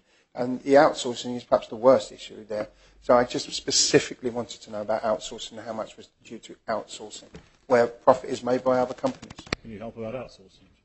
So I'll need to come back to the Deputy with the detail, but the principle I've laid out, and that remains the case, sir. Well, I have Deputy Morrell, then final supplementary, Deputy Southern. Deputy Morrell. Thank you, sir. I believe of the £19.7 million of efficiencies that have already been identified, approximately £7 million is, as you said, as the Chief Minister said, related to the more efficient collection of revenues. Would the Chief Minister agree that that is not actually an efficiency, that is just getting more money out of the public? Thank you, sir. Oddly enough, sir, I had a similar reaction when I was first appraised of that particular area. And actually, no, I don't agree. Because ultimately, if through improving our systems, we are turning around and saying to someone, actually, you have not been paying the tax you should have been paying, and therefore we're tightening up on that, what you're doing is what one is doing is basically bringing people back into the tax frame where they should have been. So effectively, they've not been paying the tax that they should have been previously. Therefore, on that basis, I think that is an efficiency. It's a better and more efficient, it's an improvement in tax collection under the existing systems. So it's applying existing rules, and therefore it's not changing the system, sir. It's actually applying it more effectively. Supplementary, Deputy. Thank you, sir. Given that Jersey has said many times, it has been said by the government of Jersey, that there is very little tax revenue loss, through whether it's through avoidance, evasion, or just not filling in the forms properly, how has the government come to arrive at this £7 million figure? Thank you, sir. So I can't give the exact detail today, but it is around a re-evaluation of the processes. It's having better data in place. It's having the new investment in the IT systems within the Revenue Department, which have identified some of the anomalies. So that's where the work is coming from, sir. Final supplementary, Deputy Southern. Thank you, sir. The last time this was tried in any major way was something like £12.5 million of savings made in 2010 with the loss of 67 staff or positions, posts. How is it this time, is it going to be different? Or are we going to see statements like cease primary school PE enhancement initiative? Surely nowadays we're increasing the opportunities for fitness and PE in schools rather than the contrary. And how will they deliver that and still make savings? So there are 2 parallel things. One is about improvement and investment in services that we have drastically been lacking investment for a long time. So in the wider context, we know that children's services desperately need more money put into them. We know mental health services need more money put into them. In terms of the context around, so I am generally in the position of saying it's around proper efficiencies, properly validated, properly put together. Now, in terms of employment, actually, let's flip it on its head slightly. We have a slightly different challenge ahead of us. Basically, at present, we have around 500 people aged 60 or over. We carry a 10% vacancy rate, and we have a turnover rate of staff of around 10-11%. So the point is, bearing in mind we're going through the whole cultural change programme about hopefully ultimately making the States of Jersey an employer of choice, one of our challenges in the future will be making sure we retain staff. But actually going forward, we believe that by the identifying duplication that can be removed, by eliminating waste, by being more efficient, that actually it will coincide with potentially either not replacing people as they retire. It will be that sort of approach.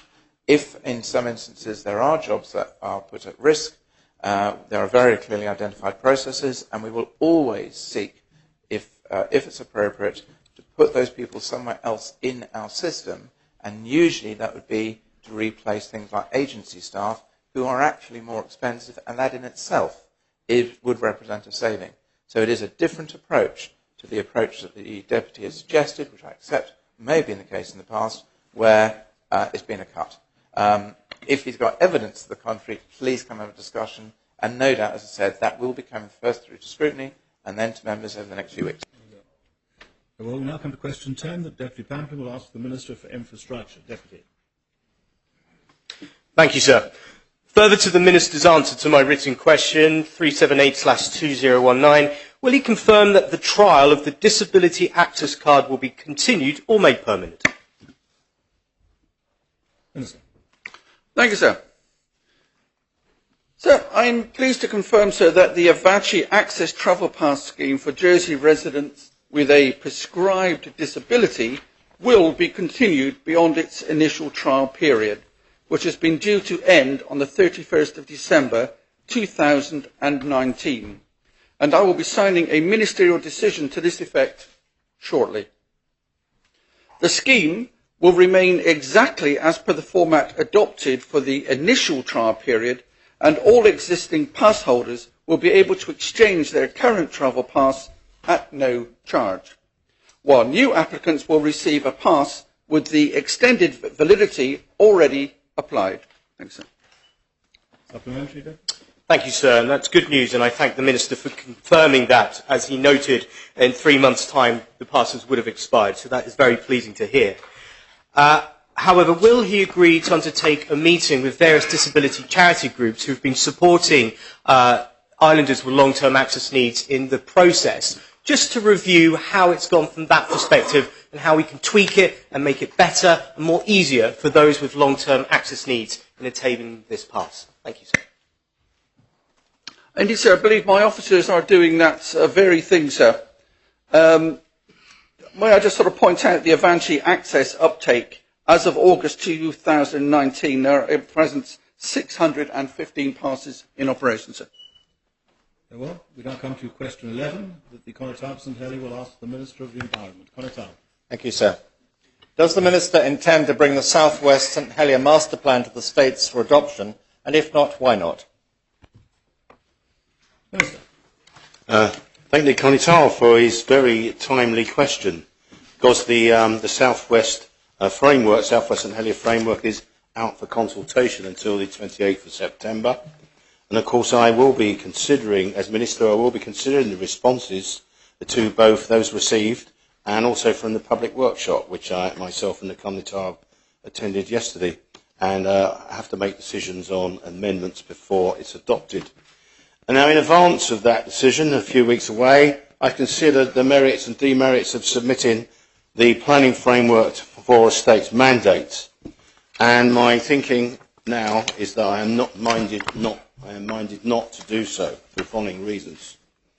Practical and legal reasons. First of all, these are guidance documents, and they are subordinate to the island plan policy. The policy, of course, are decided by state members. And so, therefore, what the purpose of guidelines are is to give explanations and more detail about what those policies mean, how they may work and be applied. And this, of course, is a pretty complex document. And there does need to be some flexibility in detail on that. And of course, the key thing, I did think, well, in 2008, the out-of-date master plan was approved by the state, but that was wholly owned land. This includes privately owned land, majority are privately owned, and in fact, that policy of the current island plan requires the minister to, it gives the option there for the minister. So there's been extensive engagement with the community over 2 years, SOJDC reports and previous ministers, and that will continue in detail. And so my present thinking is that I will not propose to do so. But of course, consultation goes on till 28th of September, so I will always listen and see whether there are any major elements that would require me to think again. But that's my current thinking. Supplementary, Counselor? Thank you, sir. Amongst the many ideas that came out of yesterday's workshop, one, and it's not a new idea, was that the latter part of the Esplanade Quarter, which is still to be planned, could be the home of a major civic building for the island, such as a National Art Gallery. Does the Minister not agree with me that that kind of decision needs to come to this place to be approved so that work can start on it, rather than being left on a sort of ministerial wish list? So. Yes, I think the Constable makes a good point. I'm very pleased to hear that that suggestion came out of the meeting. I had to leave, and for legal reasons, I had to make sure that I wasn't involved in the final decisions because I'd be seen to endorse them. But nonetheless, I'm pleased that idea came out because I think very much there is quite a strong push for that. But of course, the Conitab, the site that the Conitab refers to, is wholly publicly owned, and in fact, there would have to be funding in place from government in order to secure such a project, which personally I would very much like to see, and I think there's probably a groundswell of opinion strongly in this Assembly and outside. So I will give that thought. The idea occurs to me is whether or not all of the aspects in the huge scope of the framework needs to be approved by the states. It may well be the states' own parts may need to be adopted. I'll give that consideration, sir. Deputy Morrell. Thank you, sir. I was recently privileged enough to be, as part of my scrutiny work, to be given a briefing on the North of Town Master Plan as part of the South West Town Master Plan. And one of the things that came out was that of all the privately owned sites in that North of Town Master Plan, very few had been changed or developed at all. Given that the Minister has just said that the South West Town Master Plan is a majority of privately owned sites, or involves a majority of privately owned sites, does he expect to see, despite the expense, the consultation, the time, the inputs from the government, does he expect that over the years we will see very little change in South West Town as a result of this inability to get the private sector to develop the way we would like them to? Minister. Well, sir, I think an important thing to understand in answering that very important but quite complex question is that what master plans or planning frameworks can do is they can provide guidance. On their own, they can't achieve the delivery of those objectives. That requires money, it requires willing landowners, and so on. And therefore, what it does, it guides those landowners and others to pick up the ideas in the government visions and plan, and gives them encouragement that we can do so. And I personally, now if you take the north of town, for example, it is true that development has been slow to materialise in that area, which is a rundown area of town, but it's good we're starting to see some movement. And I think what we see in the principles of north of town is that investment in public domain, public infrastructure, will lead in the longer term to private sector investment. And so investments, for example, in the town park. It was predicted when that proposal first came back in the 80s, it would lead to 150 million of private sector development. We've got a proposal on the table, members know about it, for the land at the bottom of Bath Street, and obviously that will be determined in a normal way. So we're already starting to see that. And I think that principle I expect to happen in the St Helier framework. But it is true, but it is absolutely right. The Deputy is right. We need to put more resources and organisation behind working with the private sector to achieve that. And that is the role, I think, of government agencies such as the SOJDC and other ministers. because obviously what planning frameworks do is guide. In the past, and this is a very radical idea, I mean, it's not in accordance with the government. I'm afraid I have to ask you to bring your answer to a close. Supplementary? Very well. Final supplementary comments up. I had my light on. So I'm beginning. So we have the Deputy of Martin, Deputy Lappy. Yes, Deputy. Thank you, sir. Given what the Minister's just said, would he agree with me that building a new government building on the waterfront would be the best thing to do, would give us the ability to build a structure designed for our needs, and it would also avoid paying millions of pounds in rented accommodation for our officers every year? Well, as a principle, of course, I can't commit on a decision on any individual site, but there's no question that the principle of government owning its own office accommodation is absolutely right. It's been done in the past. In a past life, I was involved with the responsibilities for securing 3 buildings through the private sector into states ownership: Murrier House, Jubilee Wharf and Maritime House. All assets which were criticised at the time are now worth millions to the public purse. That's an example of how things can be done. So yes, I agree with the principle. Whether or not that's the right site or not, I think we have to wait and let's see what the responses are in the public framework. But I'll say one thing, I do not like the centre at Lamott Street. I think it is, I get a lot of criticism about it, and the planning side is not working well. And I am very concerned about on the hoof ad hoc decisions on our state's assets such as Cyril and Markham House and all the rest of it. I want to see a proper property strategy. Chief Executive, listen. Right. Deputy Larry. Well, it's great that there's been such a take-up with consultees in this project, but there is a responsibility to the consultees, isn't there? I wonder, given what the Minister has just said, if he has managed the expectations of consultees by informing them that it doesn't necessarily fit in with the island plan, that it won't come before this Assembly, that there's no money for it, etc. I don't think I quite said that, sir. If I portrayed that impression, I correct it. The funding stream, we rely on SOJDC as our implementation arm. Now, I'm not privy to the business strategy of SOJDC. In the past, that body has been required to work with a minimum of investment in the public realm. And I think that's largely one of the factors responsible for some of the things that have not gone well. And I'm hoping that in the future, in the new way we work with SOJDC as a government, there will be recognition and need for public investment. Now, does it conform to the island plan? I don't believe there is anything in this framework that discords with the current island plan. It follows the visions that are set out in the current plan and has been long there. The community wants to see one area joined up, linked back into town, a mix of uses, and people-centred, and above all, manage the vehicles.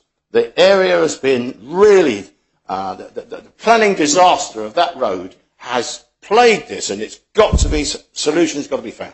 So those messages, I think people feel encouraged that these things can happen. And we've got a new chance here, and we should take it. But make no mistake, government needs to put some resources. Our Chief Executive has promised us a public infrastructure, I can't remember what he's called it now, in the government plan. It's mentioned in there, there's going to be a report coming, I hear. I want to see that. This is about major projects, putting investments into those major projects, public money, and I think this is one such area that I want to see happen.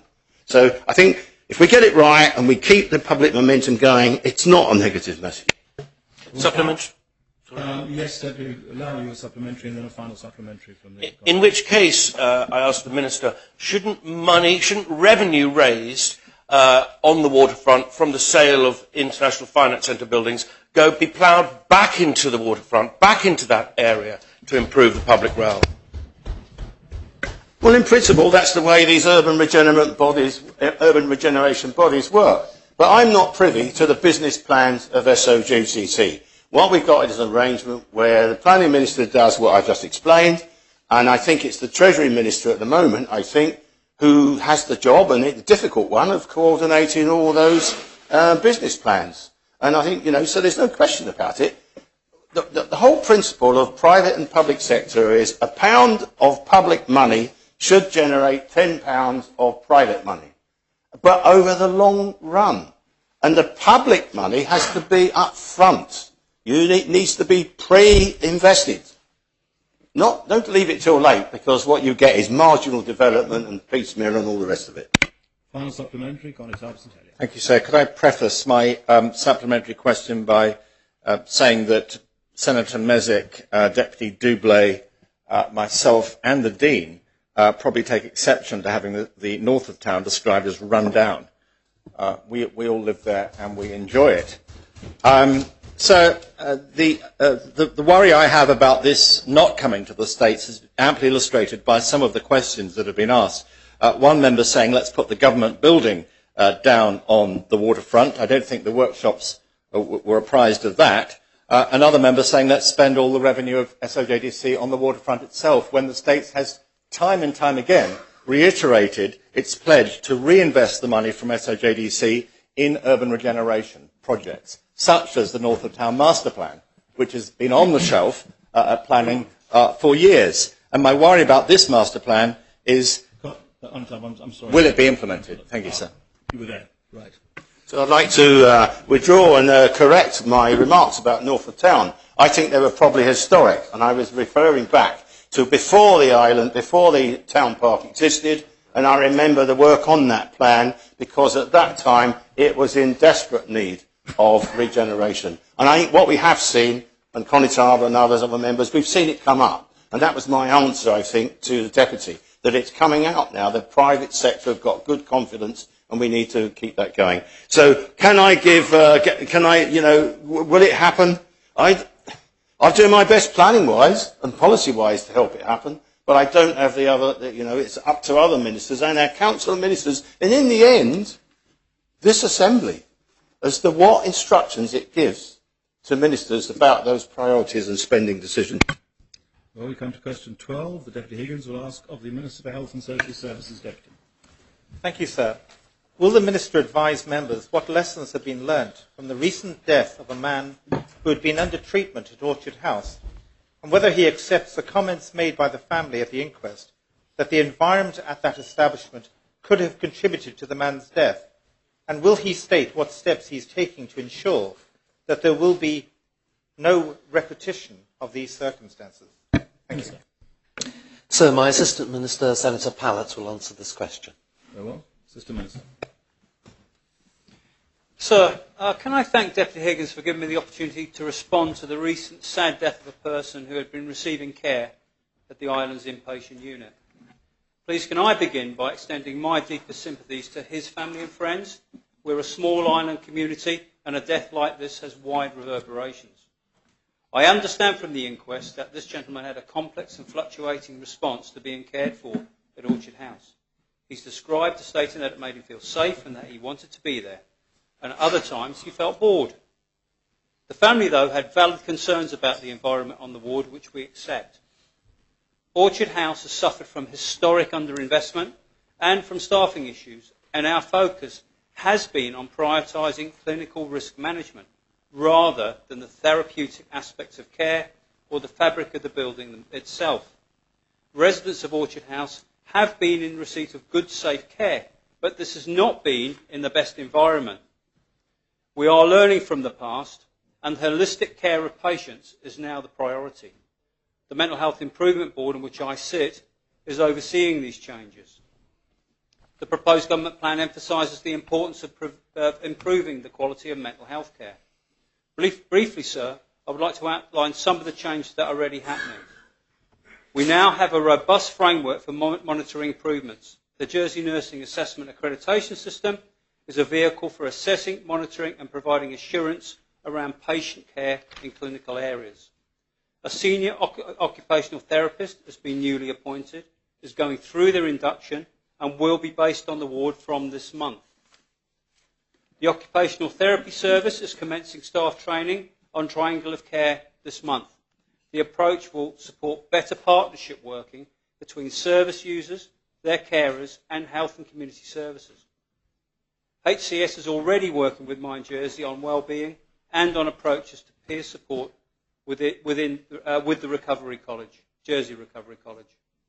2 new locum mental health social workers are starting this month, and their energies will be divided between the community mental health team and Orchard House. I hope this can assure the Deputy that lessons have been learnt and that improvement in all areas is ongoing. Supplementary. Yes, sir. I would like to thank the Assistant Minister for his answer. One, for expressing condolences to the family.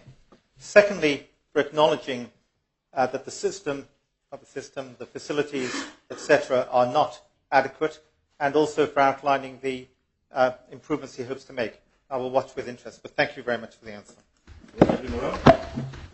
Thank you, sir. I just want to ask, more directly, really, whether all deaths of patients who are, even when they're released for the weekend, things like this, or sent home for the weekend, whether they are all reviewed by mental health services. I ask this because I know of one person who was released over the weekend. No relatives, no friends were informed of this, and they took their life. But to this day, I have no idea if this has ever even been looked at by the mental health services. And so, are all deaths, even if not actually on, Department of Health property, are all deaths looked into with a view to improvement? Sir, I think all deaths outside of certainly unexplained deaths will be a matter for the coroner, and I think that is probably the way that mental health services would be involved, and any lessons learnt from that. In terms of any particular patient, it depends on the patient, the individual patient. Some have got capacity and have got every right to leave the facility.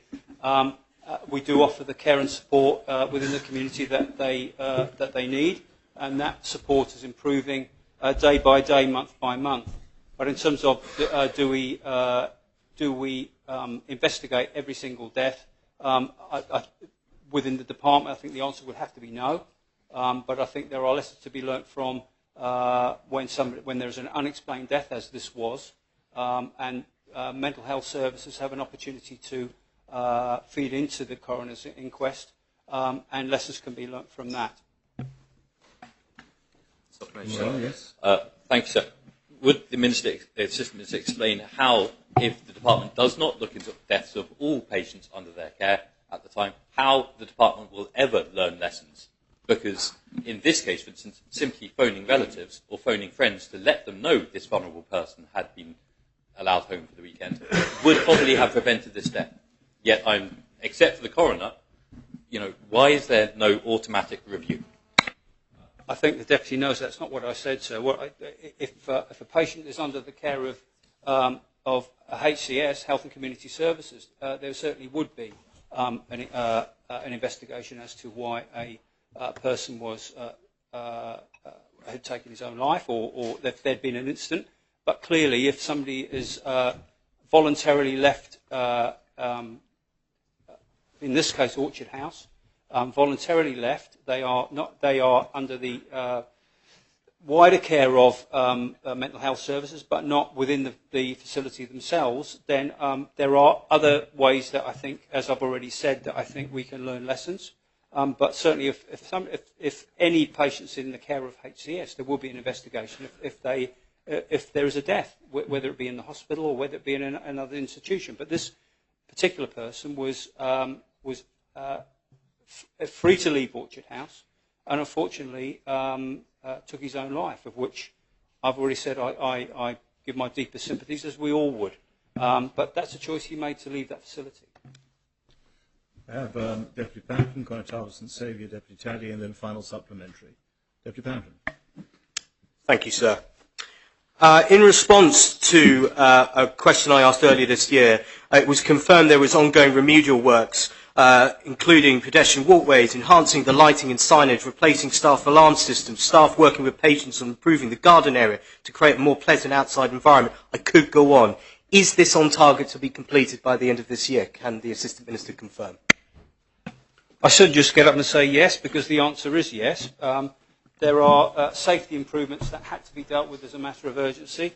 They've been carried out. I know there's been some improvements to the aesthetic side of the building, but there is still some more work to do, of which I am pressing hard to make sure is completed by the end of this year. So I can give assurances that I am putting officers and all the states bodies that are involved in doing that work under pressure to make sure that we provide an environment at Orchard House that is suitable for patient care. I am also putting pressure on other states departments to ensure that, for example, the planning application for Clinique Pinel is on time, and the work at La Chasse, which is equally important, is also run on time. So I can assure the Deputy that I'm not giving up on anything in terms of timeline to make sure that we provide the services that patients require. Well, Connie Harbison-Sega. So my question's been answered by and asked for by Deputy Pemplin. Thank you, Deputy Taggi. First of all, can I thank Senator Pallett for a clear and comprehensive answer, and it's a shame really that the Minister didn't consider making a statement on this issue today, as there seems to be new policy being announced today on World Suicide Day, and maybe he will yet consider making a full statement this afternoon or later on mental health, so that we can have more of a discussion on this important issue. So the saddest case that I probably come across in my time in here was a youngish man who was also an addict but had mental health issues, and he had been asking to get help to go into Orchard House because he said that he was feeling suicidal and that he had thoughts, and that gentleman did eventually take his life because he couldn't get the access. He was told that he couldn't go to Orchard House, it wasn't appropriate for him. And is there a way to record, because of course all these are individual cases and any case is tragic, but we also need to be able to record these incidents so that we can know how prevalent they are. So do we know the extent of people in our society who are asking to access mental health facilities or other kinds of help, who are being told that they can't access them and then go on to self-harm or to commit suicide as a result? I think firstly, if Deputy Teddy has got any information on an individual, I would happily look into that, and if mistakes have been made or lessons to be learnt, I'll happily learn them, as will our new senior medical team at Mental Health Services. In terms of access to services, we are looking to improve that day by day so that people don't get in a situation where they need acute services. Every individual is different. Every individual needs a service and care that suits them. Unfortunately, there are levels of care that we don't provide in the island currently, and I think it leads to unnecessary worry and unnecessary worsening of conditions which could be dealt with at an early stage. But again, there's some new proposals coming forward, for example, around Listening Lounge, which I think we've all been looking forward to for some time, which will offer opportunities for people to access services when they need them at the time they need them and not have to wait and their condition worsen. I find it distressing when I hear people have to wait months to see somebody to talk about their mental health or an issue in their life. That's not acceptable. I know that's not acceptable. But putting it right overnight is difficult. And I know with the associate medical director, I speak to him 2 or 3 times a week. We are determined to make sure that people can get the services they need when they need them. Well, final supplementary, Deputy Higgins. Thank you very much. Come to question 13. The Deputy Southern will ask the Minister for Social Security. Deputy Southern. Thank you, sir. And obviously I'm directing this at the Assistant Minister. What assessment, if any, has the Assistant Minister undertaken of the long-term savings that would be generated if mature students could access degree-level employment after a 2-year course, during which funding from income support was available, rather than remaining on income support or in lower-paid employment for a long period? Thank you, and I thank the Deputy for his question. Income support claimants are free to undertake study at any level and still claim income support on condition that they continue to meet any work requirements required under the income support legislation which will vary depending on circumstance. As Assistant Minister for both Education and Social Security, I have particular interest in this area, and both ministerial teams along with the Council of Ministers are committed to supporting the new post-16 education strategy. The analysis requested by the Deputy has not been undertaken, as there are no courses offered by Highlands College or University College Jersey that award a degree after only 2 years. The income support system does support students undertaking 3-year courses that lead to degrees in nursing, teaching or social work. There is a shortage of local candidates to meet job vacancies in each of these areas, and these degree courses lead directly to employment in the chosen professions. Thank you, sir. Supplementary, Deputy? Yes, sir. The Education Department lays on courses at the level at the degree level, and yet there appears to be no communication with social services on behalf of these mature students, so that they cannot access an education grant. They are dependent upon staying on income support. The demand that they either work 25 hours a week or 35 hours a week in order to qualify for income support makes the level of study that they're talking about, absolutely impossible. Does he not think it's about time that we have some joined up thinking between social security and education on this particular sensitive area? Thank you, sir. I would disagree with the assertions made by the Deputy in that the critical skills list held by the Social Security Department is informed by the professionals in the States and from the Education Department itself, as well as advice from HAWAG. So actually this is an example of joined up government and policy, and not the opposite, which the Deputy is asserting. Well, come to question 14, that the Constable of St Helier will ask the Minister of Infrastructure. Connettar. Thank you, sir. When will the Minister implement the decision of the States of the 4th of June 2019 concerning a one-way flow of traffic in Green Street, St Helier? Minister. Thank you, sir. The Constable will have already seen the proposed changes which have been sent to him for consultation. As the Constable will be aware from his work with the parish, roads authorities must follow a process of due diligence before implementing any changes to ensure the safety of the public and avoid hazardous unforeseen consequences. Under the proper road safety audit process necessarily takes effort and time, I now anticipate the scheme will be implemented within the next 6 weeks, subject to coordination with other works in the area. Thank you, sir. Could the Minister outline for members what exactly is being suggested, and could you, for the street, and could you also explain to me why a resident who recently emailed the department for an update on the scheme was told that no information was available, and so that person is still in the dark about whether the one-way system is going to be implemented or not? I'm not sure which resident the Constable is referring to, sir, but if you'd like to forward that to me, I'd be more than happy to deal with that. The revised plan includes a section of one-way northbound delivering the spirit of the proposition. However, it remains a two-way exit from the businesses at the southern end. Similarly, the plan retains a two-way access to the Cedars from the roundabout, with the no entry signs located as the road narrows beyond this entrance. The scheme also has minor technical alterations which remove the need for an additional 6 large signs, thus protecting the area from further sign clutter. Considering the impact on sustainable travel options, I'm exempting buses and cycles, allowing us to maintain the excellent bus service in the area.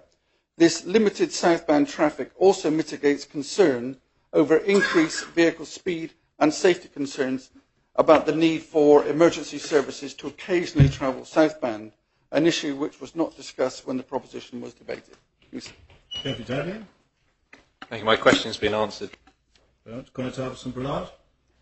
Thank you. So would the Minister outline the expected or anticipated costs of the changes to Green Street? I don't have the costs with me, sir, but they won't be extortionate, because basically it's signage and a limited amount of structural work to the curbs in that particular area. So it's predominantly signage, sir. Supplementary, sir. Would I ask the Minister to please let members know what that cost might be? I will do, sir. Final supplementary. Yes, final supplementary. Comment, Alison. Thank you, sir. I'm grateful to the Minister for his comprehensive explanation. If that had been given to the resident who asked, I probably wouldn't have put the question down. But could he just explain to us how the two-way system that we retain for buses, which I think we all welcome, whether that will still involve vehicles mounting the pavement, which is one of the original issues that we brought to the Assembly? I believe there may be some slight alterations to the paving on either side, sir. But as I say, the traffic flow will be restricted southbound to buses, cycles and emergency vehicles. So it will be a limited traffic. Thanks, sir. We will come to question 15. The Deputy Pamplin will ask of the Minister for Health and Social Services. Deputy. Thank you, sir. Will the Minister advise what work, if any, is underway to engage with the island's GP practices in relation to patient charges? For instance, to encourage consideration of establishing standard charges or the development of guidance so that there is clarity for patients of the basis on which charges are issued? Yes. Thank you, sir. I'm grateful. Could I ask you to pause? Could I ask the Minister for Infrastructure to turn off his... Oh, beg your pardon, sir. Not so. Yes, please. Thank you, sir. In answer to the Deputy, sir, we've been very active this year engaging with GPs on funding issues. The Social Security Minister and I and our respective ministerial teams have taken part in a series of meetings with primary care practitioners, including GPs, during which these issues and many others have been discussed. And officers from Health and Community Services also have regular discussions with the Primary Care Board, being the committee of GPs elected by their colleagues. And in addition, officers have met with the majority of GP practices individually to discuss a new model of care for Jersey. So in all this, we've made sure we are talking to doctors about what they see as frontline practitioners and where, from their perspective, there are gaps in provisions and improvements to be made, and all those discussions do include discussions around charging arrangements. Thank you, sir. I thank the Minister for his question. Does that also include looking at the future of the nighttime doctor's service, which was reported earlier in this year as April, that, and I quote, could be scrapped unless the option of increasing what is already £150 to £170 or additional funding, has that been any improvements on the service there and the future of it? Yes, that service is continuing, sir, whilst discussions are ongoing. And it remains the case that discussions are ongoing and I think are perhaps more fruitful than the earlier indications about a withdrawal of the service.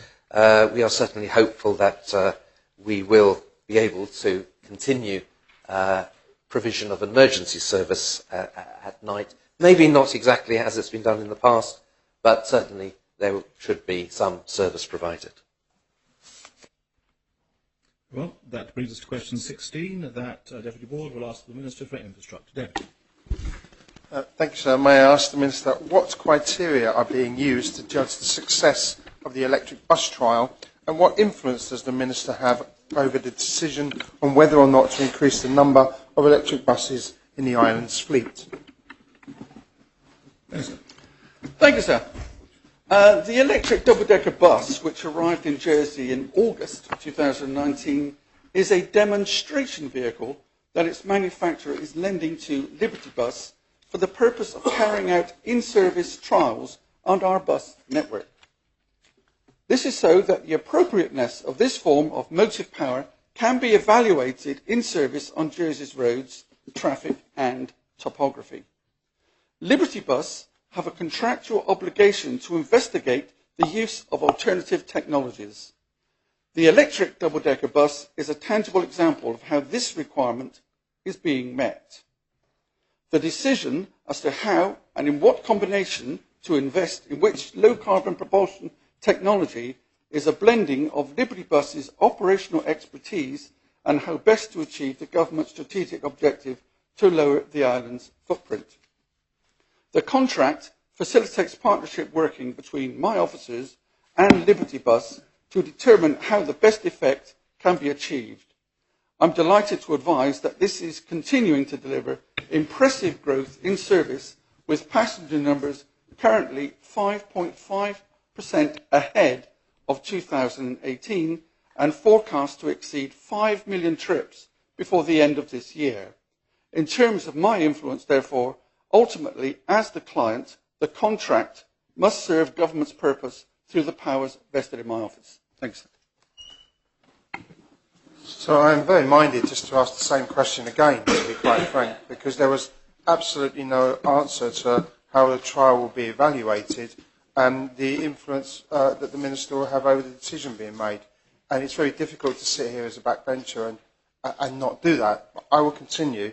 How does the Minister envisage electric buses being funded if the trial, by whatever means, is successful?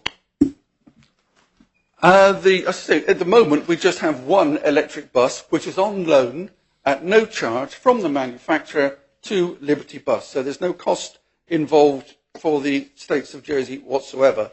I'm not sure who's paying the shipping fees for the bus, whether that's the bus operator or Liberty Bus, but there is no cost to the States of Jersey. Evaluation-wise, that will be done between myself, my officers, who are very experienced in this department, and Liberty Bus to find the best way forward. There are several alternatives to electric buses, but such as hydrogen, which will also maybe explored in the future, but the costs at the moment are prohibitive. So it's very much an experiment to see how it runs.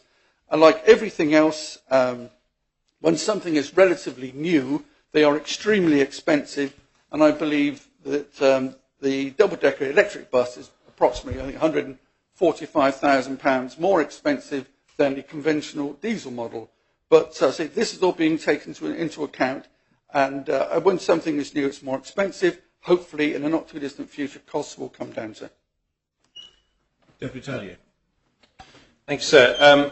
Whilst I think the intention is right to get over an electric bus, does the Minister agree that Jersey's similarities with London in terms of topography and demography are not necessarily that similar? And when 11 of our 12 parishes in the island are twinned with Normandy, and if we go to Normandy and see the smaller electric buses that they have there, would he not consider actually intervening as Minister, talking to some of our Norman and perhaps Breton colleagues about how they use their smaller bus services, which are clean and which are frequent and could circulate in the island and actually fit on Jersey's roads for a change, rather than looking to solutions in London which are completely inappropriate for the island context? Minister. I wasn't aware we were looking at London, sir. We look at the whole of Europe. This is something my officers have been exploring. Optare, the manufacturer of our current smaller diesel fleets, are being approached as to whether the electric engines can be put into their particular vehicles. The Deputy will be aware that we have width restrictions in Jersey and we need smaller vehicles. They also need to be disabled friendly. So this is the compromise that we're facing. But officers are looking all over Europe, sir. So the Minister said that he wasn't aware that they were looking at London, but Liberty Bus brought over an old electric London bus and parked it in the Weybridge. So the Minister should have been aware of that. And perhaps I could offer some assistance wearing my Assemblée Parlementaire de la Francophonie to put him in touch with some of the mayors in France to see if we can't get a demonstration of a smaller, manageable bus to be brought over, perhaps as a trial run as the town hopper. Would he agree to that? So I'm well aware of what's happening in France. This bus was badged as a London bus, but it came from the manufacturer, sir, as a loan bus. It is on loan. It is badged up in London colours, but it is on loan to Liberty Bus to see how this goes. And so far, it's gone extremely well, and it's something we will be monitoring. We are looking at all buses, all shapes and sizes, and working very closely with Liberty Bus on this, sir. The Conatala Simbrala, then Deputy Sutton, then final supplementary. Thank you, sir. Given that I gather that the contract with Liberty Bus obliges Liberty Bus to provide the fleet, probably not specifying electric buses, would the Minister in the future government plan confirm that he has a budget to support a change to electric buses, which would probably compromise the contract? We haven't actually got that far down the line yet, sir, but as I say, this is something we are monitoring, but we are in close contact with Liberty Bus. Liberty Bus does have subsidiaries in the UK, so their existing fleet can be transferred within their parent company to other companies in the UK under their control. That's one way of doing it, but as I say, we haven't got that far ahead. This is very much an experiment which we are monitoring. Deputy Sutton? The Minister singularly failed to state in any degree what aspects of this trial they were to monitor. Will he return to the House with a statement about the aspects that he's going to monitor in the near future, please? Well, obviously, it's a cleaner air that we're going for. So the electrification, which I'm encouraging, of bikes, vans, lorries, buses, because we all want to breathe clean air. That's the primary driver in everything, to be eco-friendly, sir.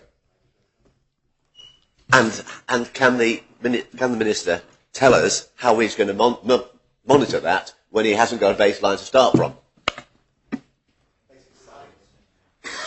Well, as I say, that's being developed, sir. I'm more happy to report back to the Assembly on that, sir.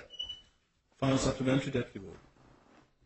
Yeah, it's difficult to come up with a supplementary when your question hasn't really been answered. But well, perhaps I would say, will states' funding be used to subsidise the electric fleet for a company we do not have a stake in? We already subsidise Liberty Bus, sir, but we do not have funds at the moment to pay for electrification of the fleet. It's part of the contract that Liberty Bus maintains its own fleet at present. This Liberty Bus owns and operates all of their own buses, as opposed to our friends in Guernsey who own the fleet of buses there. Liberty Bus owns all the rolling stock in Jersey. It is a matter for them, but obviously we will look at things when they arise. Well, that brings us to question 17. The Deputy Alves will ask of the Chairman of the States Employment Board. Deputy Alves. Thank you, sir. Following the recent press release regarding the Living Wage Foundation accreditation, in which it was stated that the government will now work towards all contracts being compliant, so the cleaners and ground staff that work regularly on government premises receive the living wage for their work, will the Chairman advise what measures will be put in place to ensure this happens with all contractors? Yes. Robson one's taking this. Robson one is taking this one. Go on, Tom. Thank you, sir. I was a bit worried that I wasn't going to answer that question. Government of Jersey is committed to ensuring that all relevant contractors' staff employed on government premises for more than 2 hours a day or more than 8 hours a week for 8 consecutive weeks will be paid the Jersey living wage by 2024 at the latest. We are actively working with contractors to identify when we can introduce this into their contracts, hopefully before that date. 2 types of contracts identified in the press release, cleaners and ground staff, are identified as examples only. There are a number of measures being implemented to ensure that the Jersey living wage is and will be paid as government contracts are reviewed. 1. All government standard terms and conditions containing a clause requiring that the Jersey living wage be paid to relevant staff. Contract management process and procedures are in place to ensure the monitoring of performance of service levels and adherence to contract terms. An internal audit will do annual reviews on a sample basis of the tender process and contract management. Thank you, sir. In written question 182 of this year, it was stated that the contractual requirement to pay the living wage is included in the government standard terms and conditions and only applies to contracts over £100,000. Will this still be the case? No.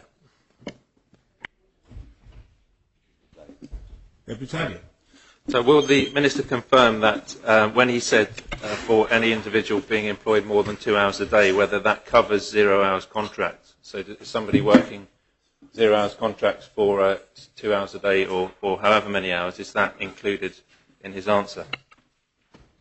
Yes, it is, because the contract will be with the contractor, not with us. So we may not actually be aware that they're on a 0 hours contract, but that the criteria we set down will have to be adhered to as part of our contractual arrangements with the contractor. I'm afraid that brings the time allocated for questions with notice to an end. I've gone back to it. And we now move to questions without notice. The first Minister to receive questions without notice is the Minister for Home Affairs, Deputy Sutton.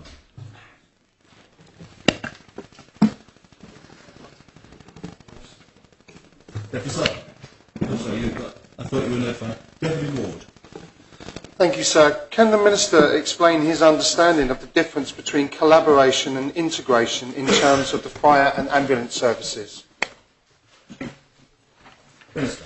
So I don't have access to my concise Oxford English dictionary here, but as the Deputy knows, as Chairman of my scrutiny panel, well, the services are working very hard to improve the excellent collaboration that they have and the working together that they have.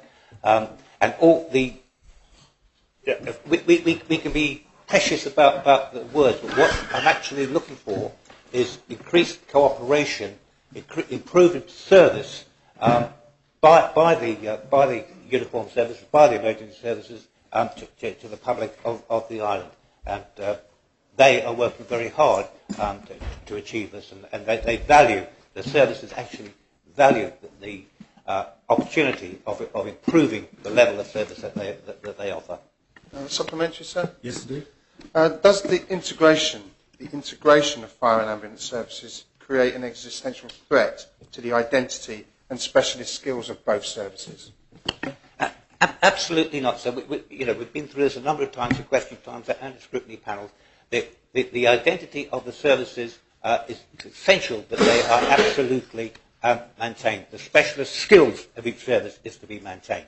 But that does not mean that they cannot work together. One of the things I'm very keen on is co-locating the ambulance service and the fire service. And I know the vast majority of the officers that I've spoken to at senior level welcome this potential opportunity.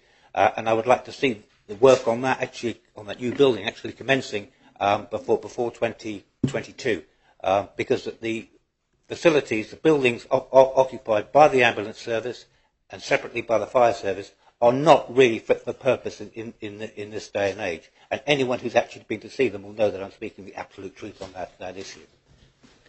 Well, Constable Lawrence.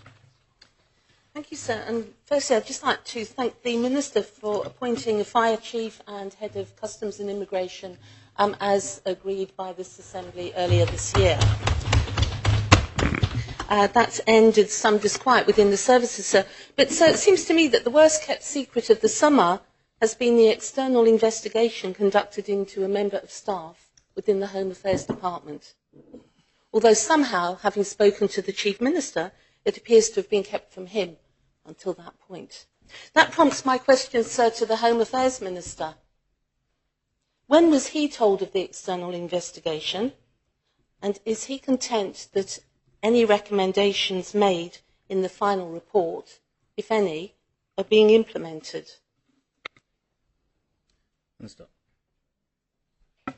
Thank you, sir. I thank the Constable for her congratulations, and I must say I was absolutely delighted that we were able to appoint not just a Fire Chief and a Customs and Immigration Chief, but both of those senior officers are Jerseymen. That gave me a great deal of pleasure. Sir, I recognise the incident that the Constable is referring to. I was made aware of the investigation sometime towards the beginning or middle of May when I was asked to give evidence. As to the recommendations, I'm unaware of any recommendations, sir, because thus far I have not had access to the final report. Supplementary, sir? Yes. The Minister tells us that he has not had access to the final report of an investigation into a member of his staff. Will the Minister tell the Assembly, sir, whether why he believes he has not had access to that report? And if he has, surely, as a senior member of government, he would have asked to see the report. Has he asked for it, sir, and has it been refused? So the investigation, therefore the report, was commissioned by the Chief Executive of the States. I have made several requests to read the full report. So far that has been denied to me, sir. Thank you, sir. As I'm sure the Minister is aware, the cost of an adult passport will rise to £85 on the 1st of October. This will standardise the price of a British passport, which is currently issued by the Passport Office in the north of England. In this time of efficiencies, would it not be appropriate to close the Passport Office and cut out the middleman? Sorry, does the Deputy mean close the Jersey Passport Office or close the Passport Office in the north of England? Close the Jersey Passport Office, sir. Sir, Jersey is... I am proud to be a Jerseyman. I am proud to hold a Jersey passport. I'm even proud, actually, to have that little stamp in my passport, because that means that I'm a true Jerseyman. There is absolutely no question on my watch of the Jersey passport being moved to a United Kingdom passport. Jersey will have its own discrete passport while I remain Home Affairs Minister, sir. Thank you, sir. At the risk of becoming the friend of the pavement, is the Minister aware of the increase in dog fouling? I realise he has to tread carefully on this issue, as it is only a minority of dog owners involved and the vast majority are very diligent. But I've certainly noticed an increase, and many parishioners have brought that in God's own parish, sir. Would he consider increasing fines for this particular offence? So I really don't think it's a matter of increasing fines. It is one of the most anti-social crimes that we have. Whenever there's a sort of phone-in or comment on radio stations, the phones go red hot because people are very enthusiastic about it. But the real trick is not the level of fines, but catching individuals allowing their animals to do this. It's not the animal's fault. It's the owner's fault, the person who charged them. But the problem is, if people are watching, these individuals don't allow their dogs to do it. So it's very, very, very difficult to catch them. But I do emphasise, and I agree with the Deputy, it is a relatively small minority of dog owners who indulge in this antisocial behaviour. And I wish we could do more about it.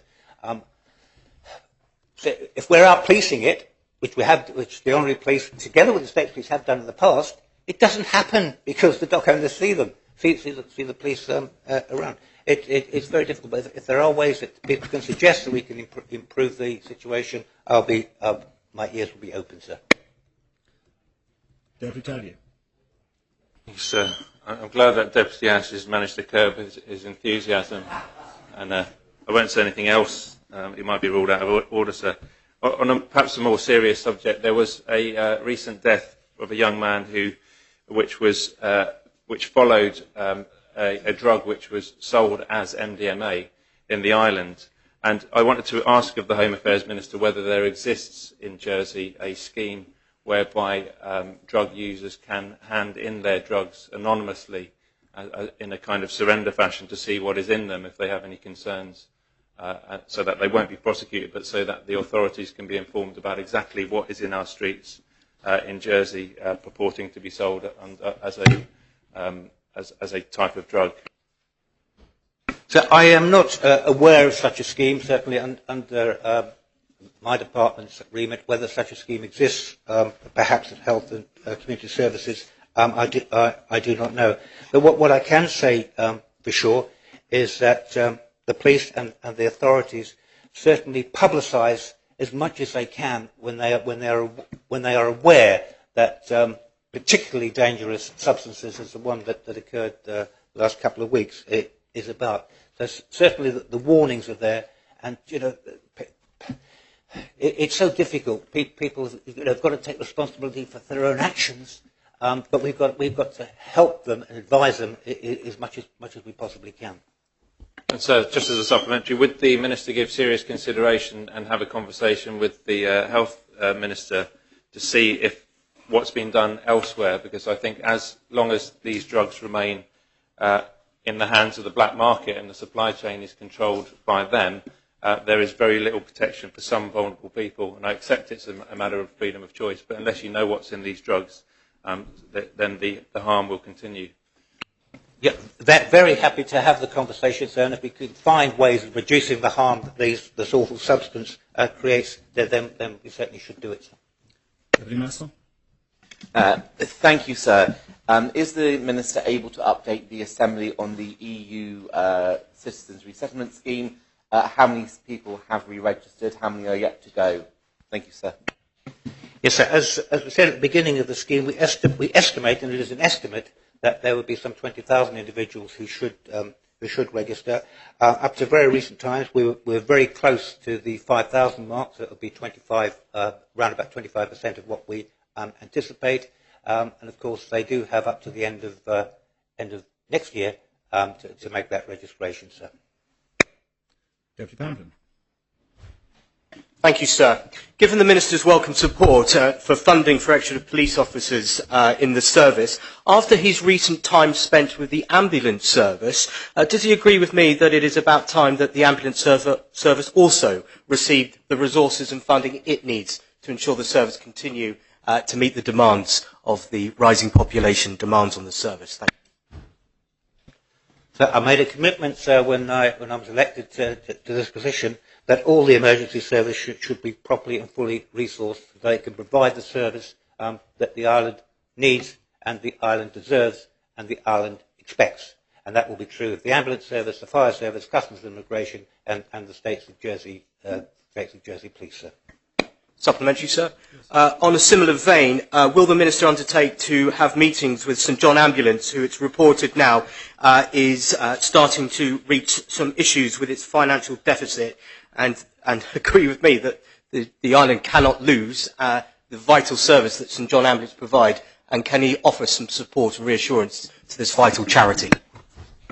Sir, if I can be of assistance to that important charity, then you certainly won't find me lacking, sir.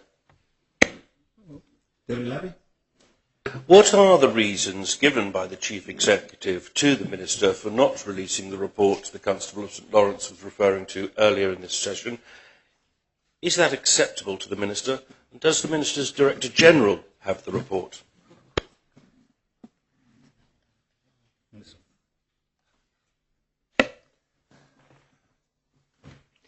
So I really feel that that question, particularly the first part of it, should be asked of the Chief Executive and not me. It's not for me to put words into his mouth. So I find this difficult, and I really cannot comment on whether another member of the Home Affairs Department has a copy of the report or not, sir. All I can say is I don't. Senator Moore. Following on from the previous questions, what does the Minister propose to do about this situation? I have had discussions with the Chief Minister, and I hope that between us we will be able to resolve the issue.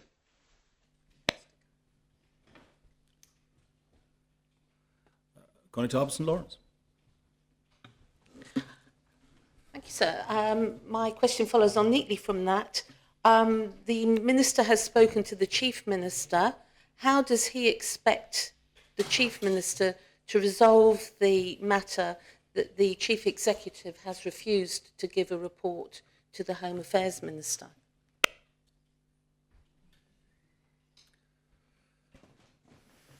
So I've discussed the issue with the Chief Minister. How he deals with it from thereon is a matter for him, and I cannot say how or when, what he should actually do. He knows my position, and I expect him to deal with the situation, sir. Supplementary, sir? Yes, sir. Does the Home Affairs Minister believe that the Chief Minister is managing the Chief Executive as he should be doing? I'm no Grant up, I don't think I can allow that as within a reasonable question within the remit of this particular. Sorry, sir. This does not relate to the Minister's responsibility for Home Affairs. It's a much more general political question, and it's not Thank for the you, Minister sir. to answer at this point.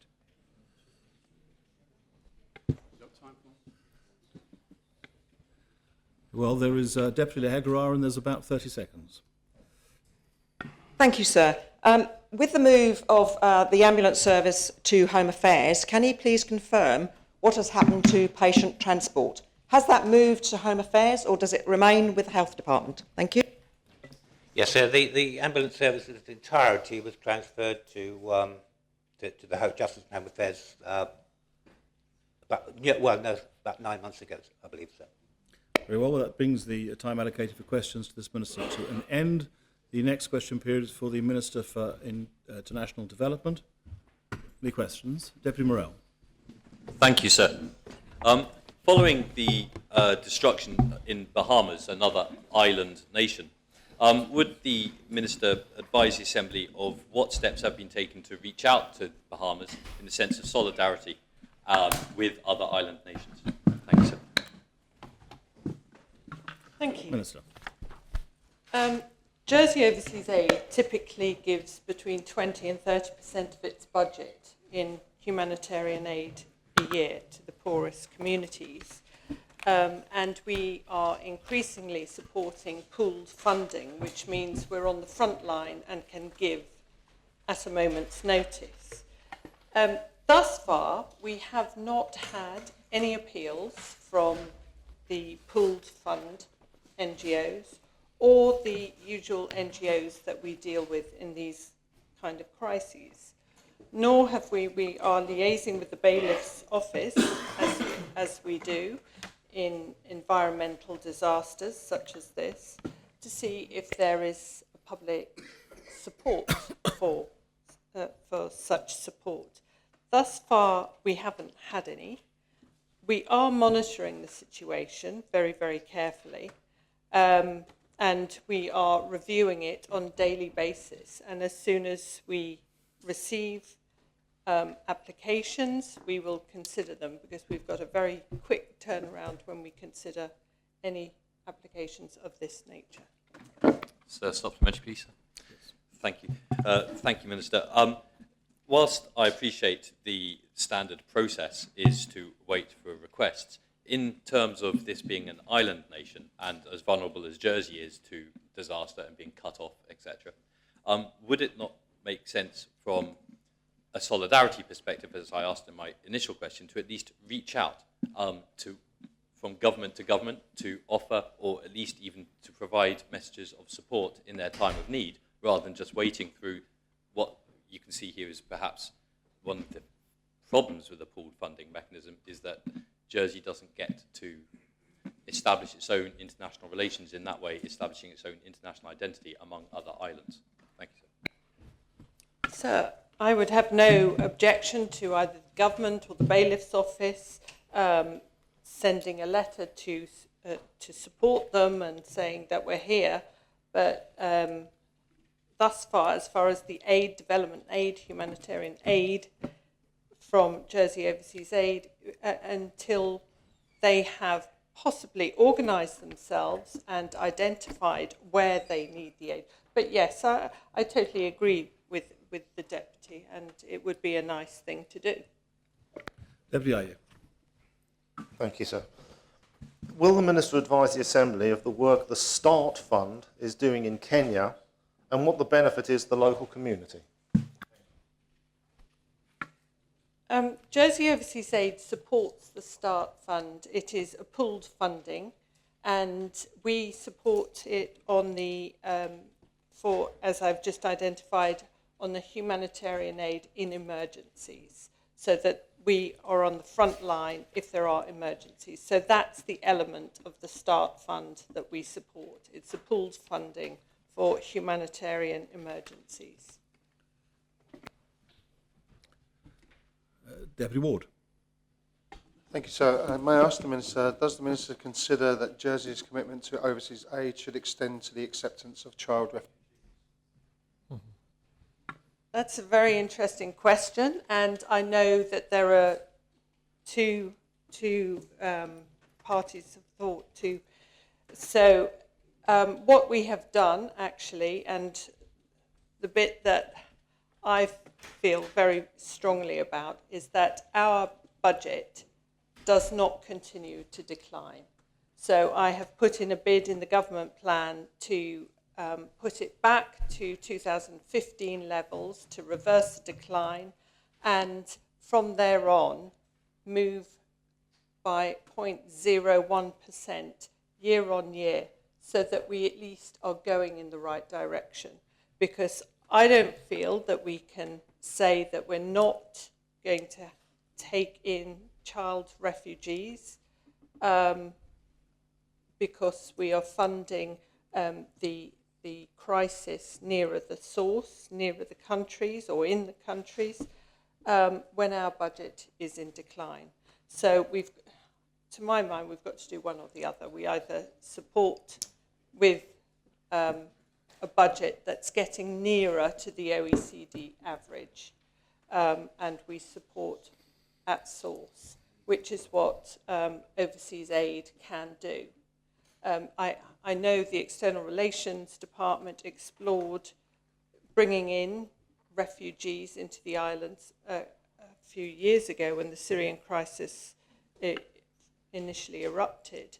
And it was felt at the time that because the refugees would be coming via the UK, they would be entitled to everything here that they would be entitled to in the UK. And that could, especially in the housing markets, job markets, that could cause some discourse on Ireland. So it's one of those things. As far as overseas aid goes and our international development monies, I'm quite happy. Well, I'm not happy because I prefer that the refugee camps didn't exist, but I prefer that, well, I'm helping them there. Conor St Martin. I'd like to congratulate the Minister for the excellent work overseas overseeing and undertaking in Rwanda. And could the Minister outline Jersey Overseas Aid planned and ongoing projects for 2020, and which countries overseas aid will be focusing on in the coming year? Thank you.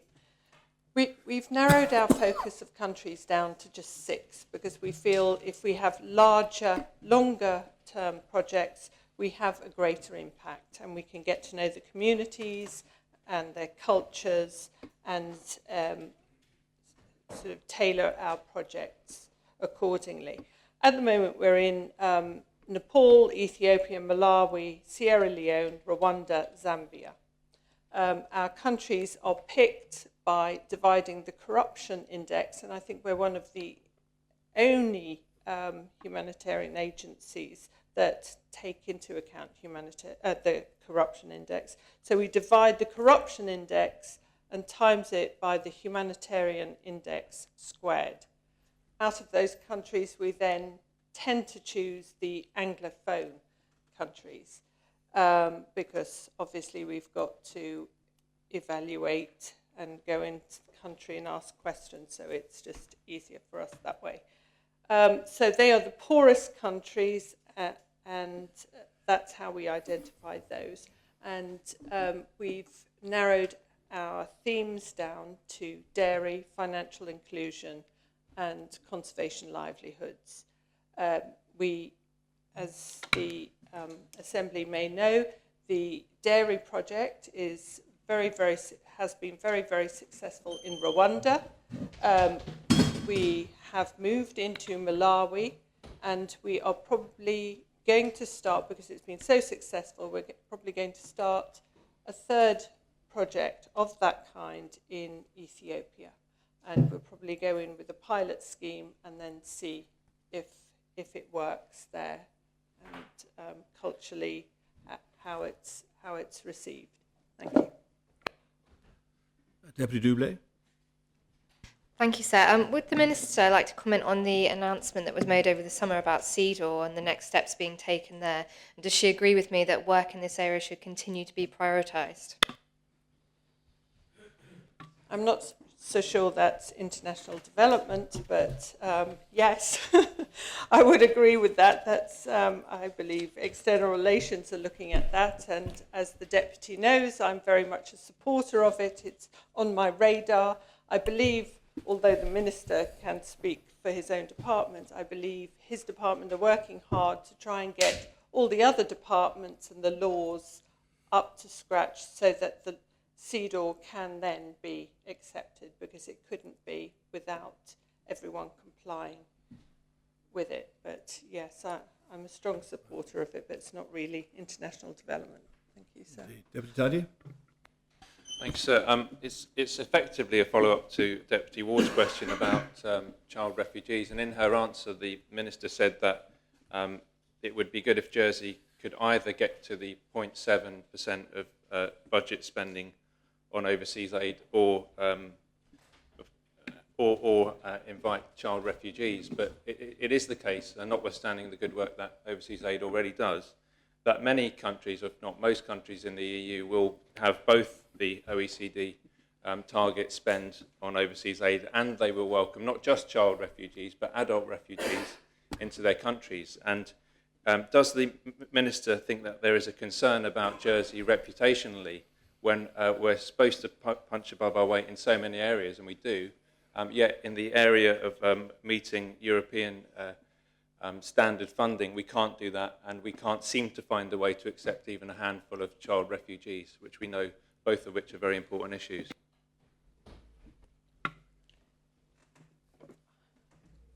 My budget at the moment has been put in to reverse the decline and then move slowly upwards. It would be nice if we could reach the OECD average. I said I think it would be extremely ambitious to reach the 0.7%. However, other countries do, and smaller countries like Liechtenstein.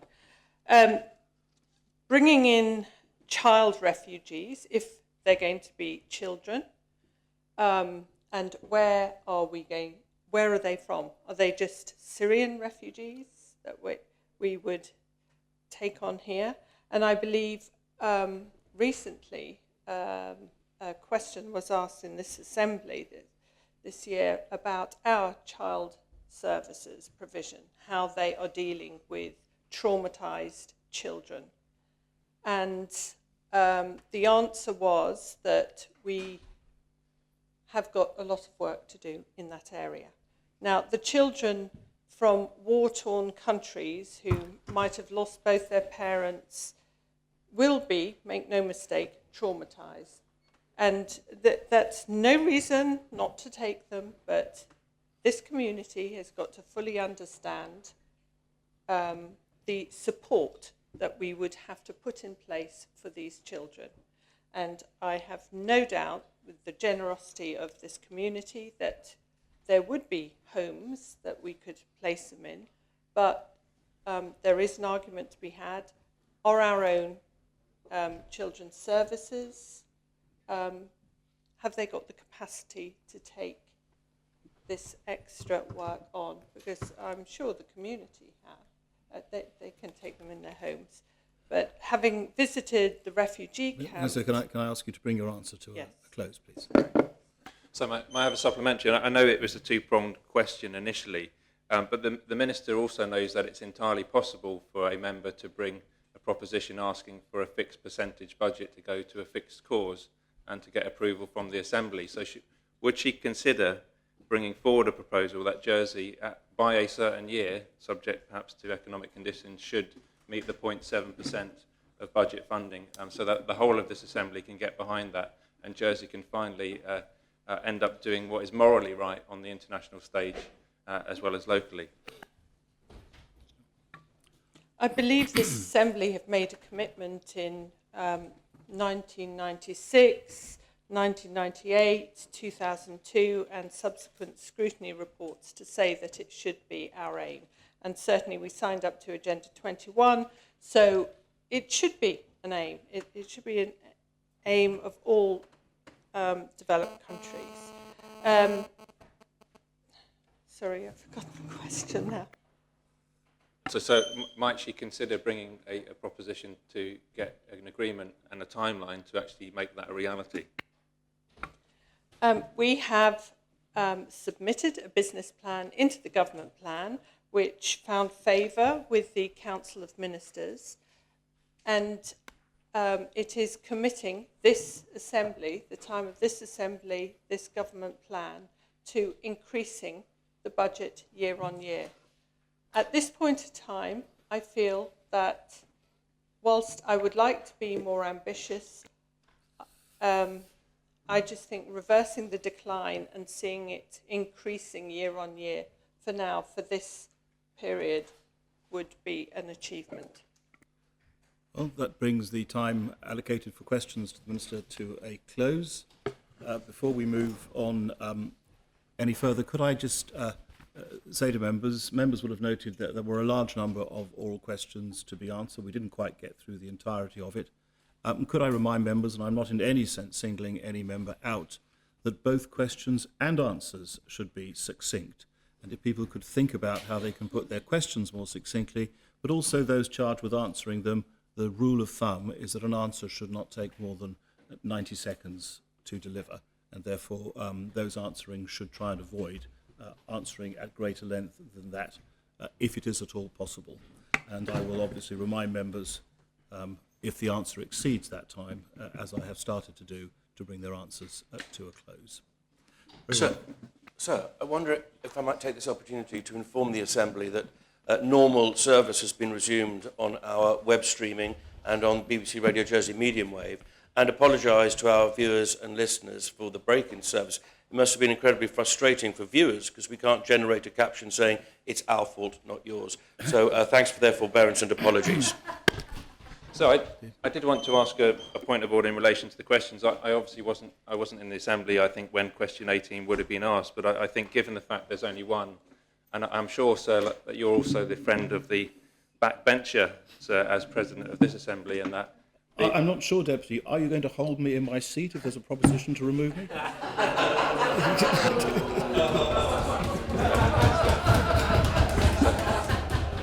Thanks, sir. I missed what you said, sir, but I'm sure it's clearly funny. I know Hansard will record that. But, sir, could I ask that Deputy Morell be allowed to ask this question, because it was the lengthy answers of the ministers who were responsible for running out the clock in question time, sir, and it's good that questions can be asked and answered. Deputy, I entirely understand the frustration that comes with that and why you've asked that question. The fact is, we are bound by standing orders. That sets the time limit for it. It doesn't provide for the Assembly to increase it or to put in a supplementary question other than in accordance with standing orders. So I'm afraid, notwithstanding the very probable importance of the question, I can't permit it to be put in that way. And that's a matter that could be addressed through standing orders if it is appropriate to do so. Sir, could I raise another matter? I'm happy to circulate a written answer to the oral question which should have been asked. And perhaps just to follow on from Deputy Taddy, of course, officials and ministers spend a great amount of time preparing for oral questions. So I think it's to the benefit not only of the listeners, but the whole parliamentary process if all oral questions can be undertaken.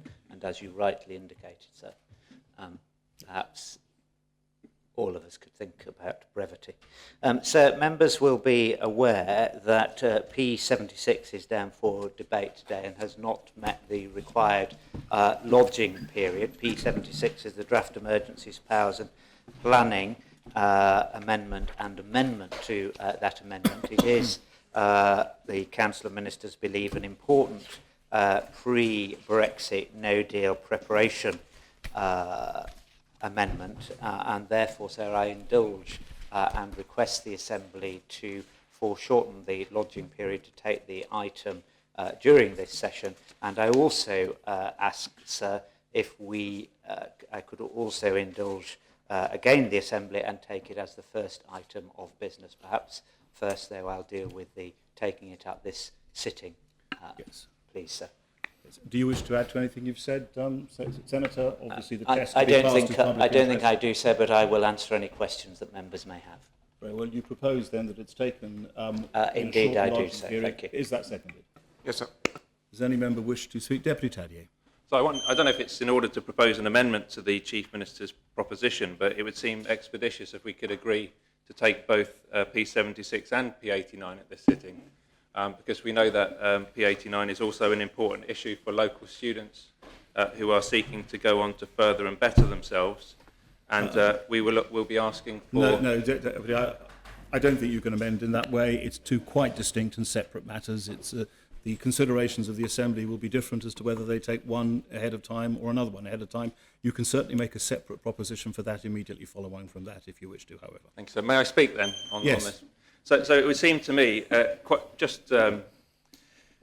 I would say to the mover of this proposition that if he's quite happy for P89 to also be taken at this sitting, because of course what's good for the goose should also be good for the gander, and we wouldn't want the government getting preferential treatment in what they can ask the Assembly to take, but actually not apply the same methodology to the rest of the Assembly. We've seen what can happen when government tries to ignore the rest of the Parliament or the Assembly.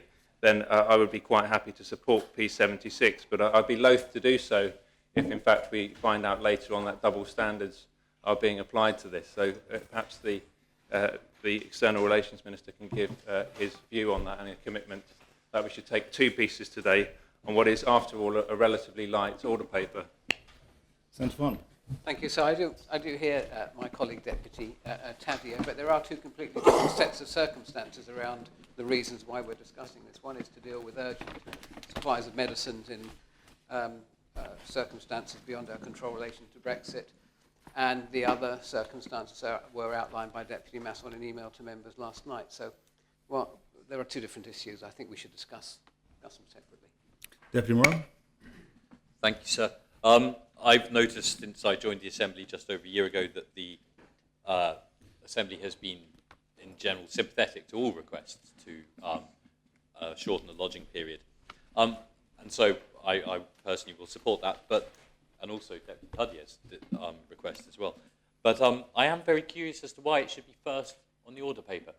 Or should be Deputy, the Senator says he will take that as a separate proposition, so you can ask your question at that point. Okay, thank you, sir.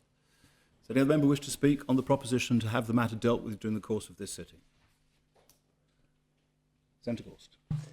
Sir, thank you, and I'm grateful for those who've spoken in favour of foreshortening the lodging period. With regard to Deputy Tadier's point about P89, so it is true that P89 covers important areas for individuals thinking about improving their education and improving themselves, and therefore improving their employability. But as Senator Farnham said, there's a slight difference there in that those ministers who are directly involved and have, I think, important considerations to make, it may be that they're in a position to accept those proposals. It may be that they wish to amend them, and therefore I think it would only be right for them to be present, and we understand why they are not. So I cannot, in the summing up on why P76 should have a foreshortened lodging period, give him the comfort that he has so requested, unfortunately. But I ask members, sir, to approve the shortened lodging period. Thank you. Those in favour of adopting the proposition... Give the vote, please. The appel is called for. Invite members to return to their seats. The vote is on whether or not the period for lodging for the emergency powers legislation should be shortened so that it can be dealt with. Those in favour will vote pour. Those against will vote contre. I ask the referee to open the voting.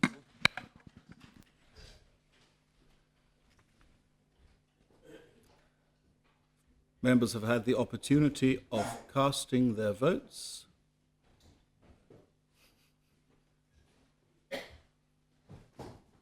Then I ask the greffier to close the voting. The proposition has been adopted. 35 votes pour, no votes contre, no abstentions. Well, did you wish to make a second proposition in connection with this matter? If I may, sir, and I offer my apologies to the Assembly. Unfortunately, I have meetings with UK ministers. Government is still functioning in the UK, even if Parliament is not, tomorrow. And therefore I find myself in a position of having some double booked appointments this afternoon and needing to leave the Assembly early. And it is for that reason, sir, that I ask that the item might be taken as the first item and started before lunch. Thank you, sir. Proposition seconded. Yes, sir. Does any member wish to speak on that proposition? Deputy Morell. Thank you, sir. Without wishing to pry too much, given the extraordinary circumstances around this, I would ask, what are those those double-booked appointments government matters, or are they matters that rest outside of the state? Personal matters, etc. Because if they are government matters, then maybe that is worth leaving the Assembly, which is our duty to be here to attend. But if they are not government matters, that's a different matter altogether. Thank you, sir. Any other member wish to speak? Deputy Young. Sir, I hope, sorry to, hopefully I won't overcomplicate, but just to give notice as well for members to be thinking about, I shall be later on in the session asking similarly for another, what I think is an EU-related matter, which is Proposition 91, to be brought forward to the next sitting on the 24th of September. Well, and so that's nothing to do with the business of the court, of business of the Assembly, and you're entitled to put something back if that's necessary. Yes, sir. All I was doing was using the opportunity to, because I think this one is probably related to EU, to give advance notice for thinking about it. Does any other member wish to? Deputy Taddy? Thanks, sir. I know members sometimes find it tedious, but it's important that we do highlight these issues as they occur, because I think sometimes they can set precedents, or at least raise what the question of best practice for us should be. And I'm quite happy to support this, but I think we should highlight a couple of issues. The first is that we do have one Gov now, and it is theoretically possible for the government to propose somebody else to propose this bill. So given the fact that it's so important that we've reduced the lodging time, if the Minister himself weren't here, and I'm sure he's the best place to deliver and present this particular proposition, there should and there would be somebody equally competent either as his Assistant Minister or representing government. Now, if something similar happened either to a backbencher or to a party, for example, who were bringing forward an equally important proposition, it wouldn't be possible for that individual then to say, well, actually, I've got to be out of the island on state's business. Can I therefore propose that somebody else takes this in my place? And I think that PPC really needs to look at these issues, because it's the subject matter which is being debated which is of utmost importance, not necessarily the person who is bringing it or sponsoring that particular proposition. So I think we should support this today for pragmatic reasons, but I would also ask that PPC put it on their agenda to consider this availability for all members to choose somebody to present their bills or their propositions when they're not around. Does any other member wish to speak? Senator Gauls. So I understand the difficulty in which I am placing the Assembly, and as I said in my opening remarks, for which I apologise. The Deputy has pressed me on what matters are this afternoon. They are of a personal nature. He will therefore decide how he wishes to vote in light of that. But I would be obliged, for all the reasons that Deputy Tadea has just indicated, if members would agree to take this as the first item of business. Thank you, sir. Those in favour of adopting the proposal kindly show. The appel is called for. Invite members to return to their seats. Ask the greffier to open the voting.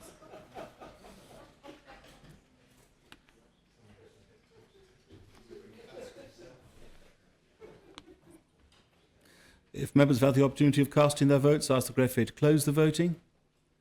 The proposition has been passed. 39 votes pour, 1 vote contre, no abstentions.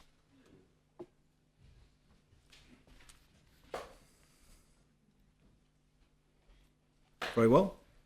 Then we come on to public... So I wonder if we could settle the issue around P89.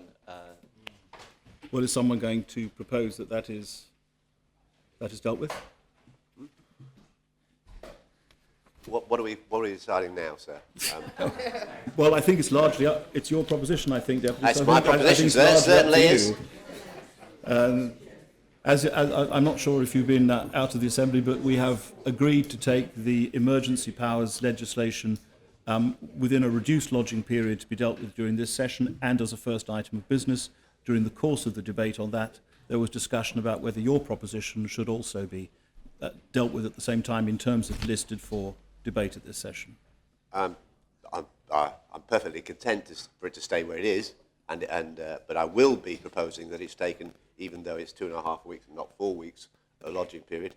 It's important because this is the last time we can affect what is the content of Could I just interrupt you? I'm sorry to interrupt you, Deputy, but do you wish to propose that now at this point? If you I didn't wish to, so I'm quite happy to do it later. Right. Because it's a matter for you how you deal with the matter, but members might benefit from knowing in advance, simply because people know how much preparation they may need to do for an item that's otherwise listed for the end of the mess. But it is entirely a matter for you. You certainly don't have to take it now. Okay, so I'll volunteer to do it now then. And the case is that this is our last opportunity. Highlands courses start next week. So we can't wait till the 24th. This is the reason why it's short on lodging period, not through any willful intent, but because that's when it came notice to me, and that's the first thing I could do to organise what I think is a long existing little problem with income support for mature students, and whether they are better off studying to improve their lot rather than sitting on income support and just waiting and setting an example to their children, which is not as good as what they might otherwise do. And this is the last opportunity to debate that. If it's going to, whatever the result of the House's decision, it's no point in saying wait until the 24th, because that guarantees that the only change that could be made, and I think the Assistant Minister is minded to make some changes here, would be for next year. And this is the last opportunity to get the 3 remaining students, who are mature students, done wonderfully well so far, to give them an opening to say, it strikes me that we haven't got joined up policy here, and that we could actually start the process of getting some joined up policy in this particular day. I would want to bring that today. Very well. Is that seconded? Yes, sir. And if I can, whilst I'm on my feet, very briefly say that the test was moved. It used to be the test for taking and reducing the lodging period was moved from that it should be very urgent and prejudicial to Jersey to whether it's in the public interest. And we are here to debate all sorts of things which are in the public interest. And already 620 signatures in Jersey say that this is a matter of public interest to them. And notwithstanding the comments of the Assistant Minister for Social Security, I think we should debate it today. It's an important issue, and it's at the end of the order paper. So if we have time, we'll debate it. We're here anyway. So it's got to be debated at some point. Let's do it now, rather and really take these issues for these 3 students, but others in the future who will be in exactly the same situation seriously. Does any other member wish to speak? Deputy Musson. Thank you, sir. I would like to object to this proposition being taken at this time, not that we shouldn't have the debate, just not today or tomorrow. The reason for that are threefold. One is because the Social Security Minister, who has been away on bereavement, hasn't had a chance to consider this particular proposition. We are deciding whether it's in the public interest to do so. I don't believe it's in the public interest that a minister hasn't had a chance to consider a proposition before doing so. The Education Minister, of course, is also ill. Her contribution to the debate will be very important. She is also not here to be able to do that again if it's in the public interest not to do so. The third point is there's a technical matter in that the Deputy's proposition not only asks for the Psychology and Criminology Foundation course to be considered, but also the Childhood Studies course. Now, because that wasn't asked to do so previously, the department is still out seeking various consultations on that particular course, and therefore we would not be in a position to be able to respond to that part of the proposition. Therefore, I don't believe it's in the public interest for states members who haven't been properly informed by the comments to be able to take a decision on this matter today. And I would also, as a point of information for members, I have a communique from the principal of Highlands College that says University College Jersey students have their induction Freshers Week next week, commencing the 16th of September. for all degree programmes. They start lessons on the 23rd of September. They could be enrolled late to the course, but it would mean they're missing induction and some taught content. So also, sir, I don't believe the urgency is there either, so therefore I don't believe it meets the public interest test for those reasons, and I hope members will support not having this debate today, but having it in a timely manner when the department is in a position to formally respond to the points raised within the proposition. Thank you, sir. Senator Farnham. Thank you, sir. Just pleased to follow on from Deputy Massot. It would be a great shame should this proposition be debated today and rejected, which I think members might be minded to do simply because there's not enough information from the relative ministers. I would rather see us debate it when there's been time for consideration, even if it means these students have to start slightly late. I think there's more chance in helping these people by discussing it at the next sitting, so when we've had comments from the ministers. Chief Minister. Really just to endorse what's been said by the previous two speakers, but to make the point, that is why there is a lodging period of 4 weeks for most propositions. It's to avoid making decisions on the hoof. So we're not asking for anything different, we're asking for the process to run to the normal date. And as the Assistant Minister for Social Security has identified, there are very legitimate reasons behind it. Thanks, sir. Deputy Pamplin. Thank you, sir. Given the new information from the Assistant Minister, would it be possible, I don't know if the Deputy can answer this or Deputy Massot can as well, if this is debated at a later date and is passed, that these students will be compensated, will be reintroduced and supported if we do it at a later date? With that new information, I think that's important. Thank you, sir. Well, you're entitled to... It's done out of sequence. A point of clarification on your speech would have been appropriate at the end of your speech. I don't think it is now within the ordinary rules of debate. If the member was still speaking, could he give way? Yes. Yes, I can. Yes. Do you give way, Deputy? I thank the Deputy for his question. Again, for what I've just read out from the principal of Highlands College, there is an opportunity for late enrolment should the Assembly make a decision on the critical skills list. So that opportunity is there. That means, depending on when the decision made, it could be 3 or 4 days later, which over the entire life of the course doesn't mean necessarily the students will make that much difference. But of course, that is not for us is the key point of the debate, but it is something that members should be aware of. Do you wish to conclude your speech, Deputy Pamplin? I do. Well, Deputy Ward. Thank you, sir. A point of clarification, I believe, although I'm getting lost now. A point of clarification.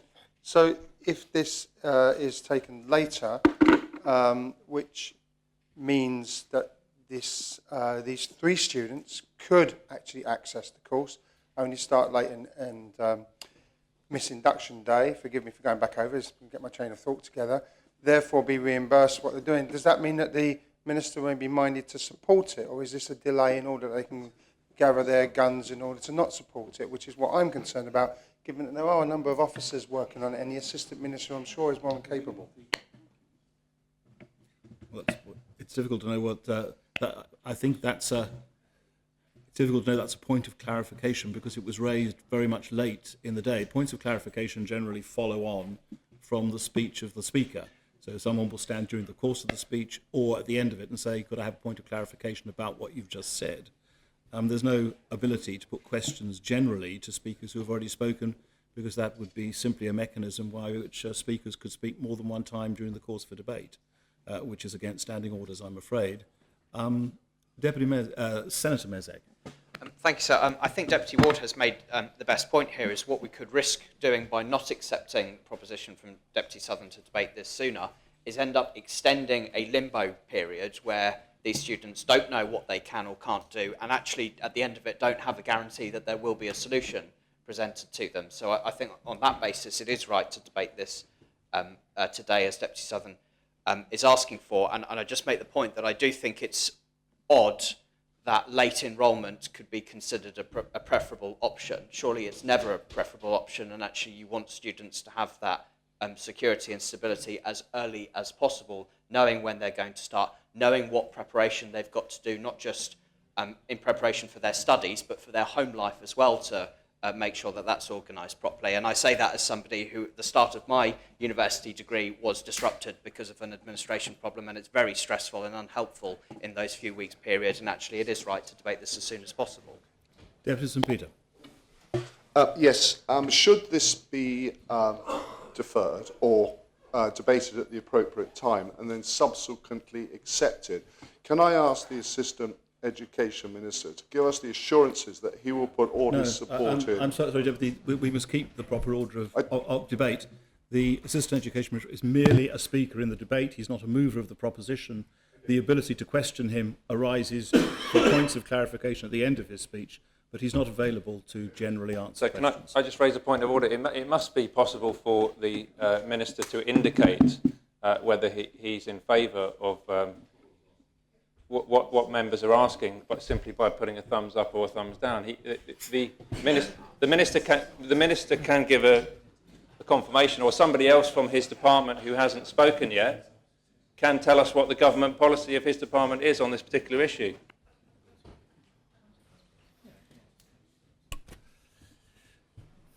I'm not sure we wish to move to thumbs up and thumbs down within the Assembly, Deputy, but an answer may be that when Deputy Southern is closing his argument, if he wishes to do so, the Assistant Education Minister could ask him to give way, to give clarification during the course of that. That may be a practical way through the particular issue. Well, does any other member wish to speak on the proposition? Deputy Southern.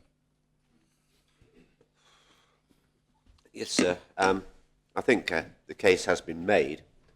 What has not been focused on is the stress level amongst these three students who are sitting there waiting to see if they're, certainly the next year, is possible for them to study, as distinct from having passed gloriously the access to higher education. It seems to me that having the doors open to that higher education is just contradictory. It's just two policies which run directly opposite each other. And that's in the long term and the short term, and by which I mean I will maintain, I think, my request that the House does take this proposition today. In the short and the long term, we have to solve this. And I think we could start solving it today if we so choose. Obviously, my sympathies lie with Deputy Martin and Senator Minister for Education. They're both ill. They both cannot attend today. I barely can attend, as you can hear in my voice. But I do maintain the proposition. Very well. All those in favour of adopting the proposition? That is called for. Invite members to return to their seats. Ask Greffier to open the voting. The vote is on whether or not Deputy Southern's proposition should be taken within today's sitting. And if you agree that that will be the case, then the vote is pour. If you do not agree, then it will be contre. Ask the Greffier to open the voting. If members have had the opportunity of casting their votes, ask Greffier to close the voting. There are 11 votes pour, 29 votes contre, and 1 abstention. May I thank members for their support? Can we have the cons, please?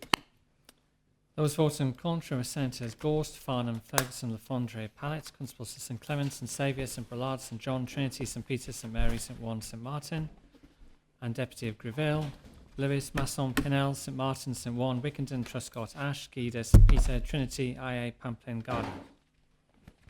We have the 11, please. The 11 voting pour, Senator Mezek, Deputies Southern, Tadier, Doublé, Labby, St Mary, Young, Morel, Lehegre, Ward and Alves.